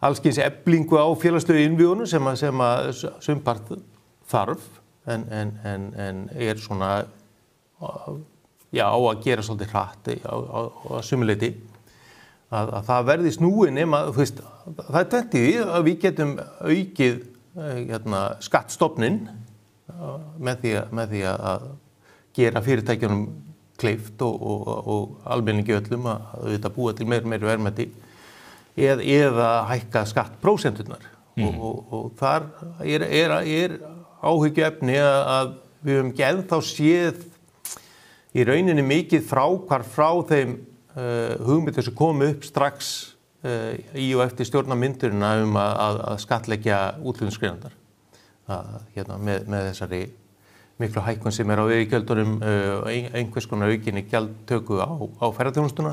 Með matseðlinum úr fjármálaráðuneytinu? Já, ég vil alveg gefa þeim það að njóta varans. Þau eftir að fara í sín fyrstu fjárlög. Já, þau eru pínu fríspilandi núna hvað þetta varðar, að hafa ekki alveg þurft að sýna á spilin þó að sé komið fjármála áætlun og hún hefur reynda verið svolítið gagnrýnd fyrir að vera kannski ekki alveg nógu títeluð Það fylgja ekki allar þær greiningar sem að menn hafa átt að venjast. Nei, það vantaði svolítið inn í að maður sæi alveg ofan í gangverki á hvernig þetta ætti alltaf að ganga upp. Þannig að ef að þau ætla ekki að auka skattheimtur til mikill að minna, þá verða þau gæta sem vel á því að bregða ekki fæti fyrir verðmætasköpunina. Kannski óskaði alveg góðu skengi eins og allir aðrir nýjum stjórnvöldum, en það sem ég kannski sakna mest í umræðinum veiðigjöldnar að þetta hafi ekki verið umræða. Það hefur verið, svo frá sjávarútveginum hafa komið ágæt rök og verið að benda til að mynda á að makríl veitu Íslands í annarri makríl í Noregi, að fiskvinnsla í Noregi sé ríkisstyrt og það hefur áhrif á verð, en nota það verð og færa það yfir á Ísland og þannig að mér finnst svona vant að taka umræðuna og vera að gera stórar breytingar. Þá finnst mér að lágmarki að menn ræði sér niður á bara hvað eru kostur og gallar. Að það bara sagt þetta réttlætismál, svo bent á vankantana við það og það kom ekki svar, eins og þú hefur margoft sagt að vantar greiningarnar. Þannig að mér finnst eiginlega útiloka fyrir allan almenning að geta tekið einhverju svona vitræna afstöðu, þetta góð ráðstöfun að breyta veiðigjöldum eins og að gera það eða ekki? Hugsanlega til einhver önnur betri leið, bara umræðuna vantar. Svo að tala verðmætasköpun, ég það er kannski svona bara svo ég vil hugsa hlutina. Ég alltaf pínu, mér finnst alltaf pínu leiðilegt orð þegar verið að tala og stilla svona, bara kljúfa þjóðinni í herðar, þessi stunda verðmætasköpunir og hinir ekki. Mér finnst þetta voðalega slæmt orð að fyrirtækin, útflutningsfyrirtækin, að þau sjá verðmætasköpun og það þurfa að passa það. Það er alveg verðmætasköpun líka að kenna börnunum okkar í skóla. Vera með sjúkrahúsin og svona, heilbrigðiskerfið, og það er forsenda fyrir því að það sé hægt að afla tekna. Þetta samverkar allt. Já, þannig að mér finnst svona að þetta er svo gildishlaðið og maður finnur alveg að þegar, og ég lenda alveg sjálfur í þessum vanda að nota þetta orð, ég myndi eiginlega vilja einhvern veginn breyta hugtækinu og orðanotkunni til þess að það verði ekki þessar andstæður og bara fólk gerir sér grein fyrir því að við erum í sama bát, að við þurfum bara sem þjóðfélag að afla tekna til þess að geta stutt við allt annað. Þetta er eitt gangverk. Og finnst þér þá skort á skilning í báðar áttir eða bara annar áttinni?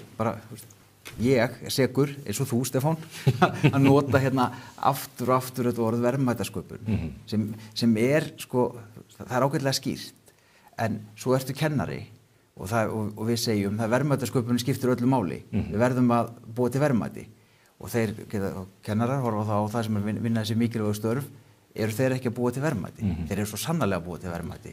Þannig að svona gagnálöktun út frá því atvinnulíf búið til verðmæti, hún er svo slæm.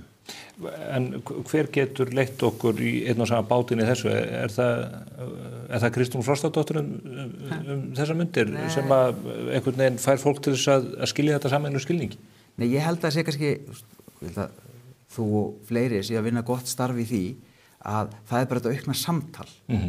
Og ég held að við þurfum og ég held að við eigum að vera til í að líta í bara svona okkar barm og þetta er bara svona eitt lítið dæmi sem að því að við maður bara finnum það sjálfu þegar maður ræða, maður sér bara hvernig maður ræða við fólk sem sinnir mikilvægu störfum og notar þetta hugtak, þá er maður búin að missa samtalið og ég skilði það alveg. Við þurfum að vanda okkur í þessu tilliti að því að, eins og þú segir, þetta er sameiginlegt verkefni eftir því sem við sköpum meiri verðmæti hvað sem þau verða til, þeim mun meiri verða lífsgæðin fyrir alla landsmenn. Já, og við verðum að fá tekjur til þess að borga fyrir allt hitt. Þannig að þetta snýst ekki það að ef við minnkum þau verðmæti, þá er þetta bara minna til skiptana í hvort það er heilbrigðiskerfi eða menntakerfi sem ég held að við öll viljum hafa eins öflugt og hægt er.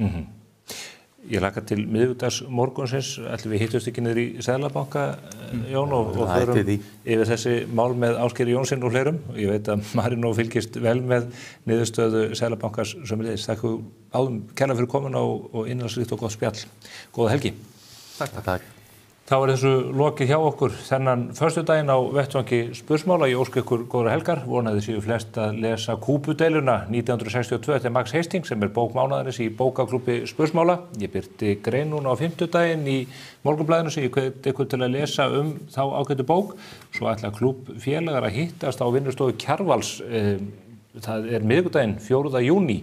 Klukkan 8 ætlar Björn Bjarnason fyrrum dómsmálaráðherra að ræða við mig bókina. Hann mann þessa atburði vel og þekkir þá frá mörgum hliðum. Að ræða hvaða lærdóm við getum dregið af þessum ótrúlegu atburðum þar sem að heimurinn lendi á hengiflugi kjarnorkustyrjaldar. Góða helgi.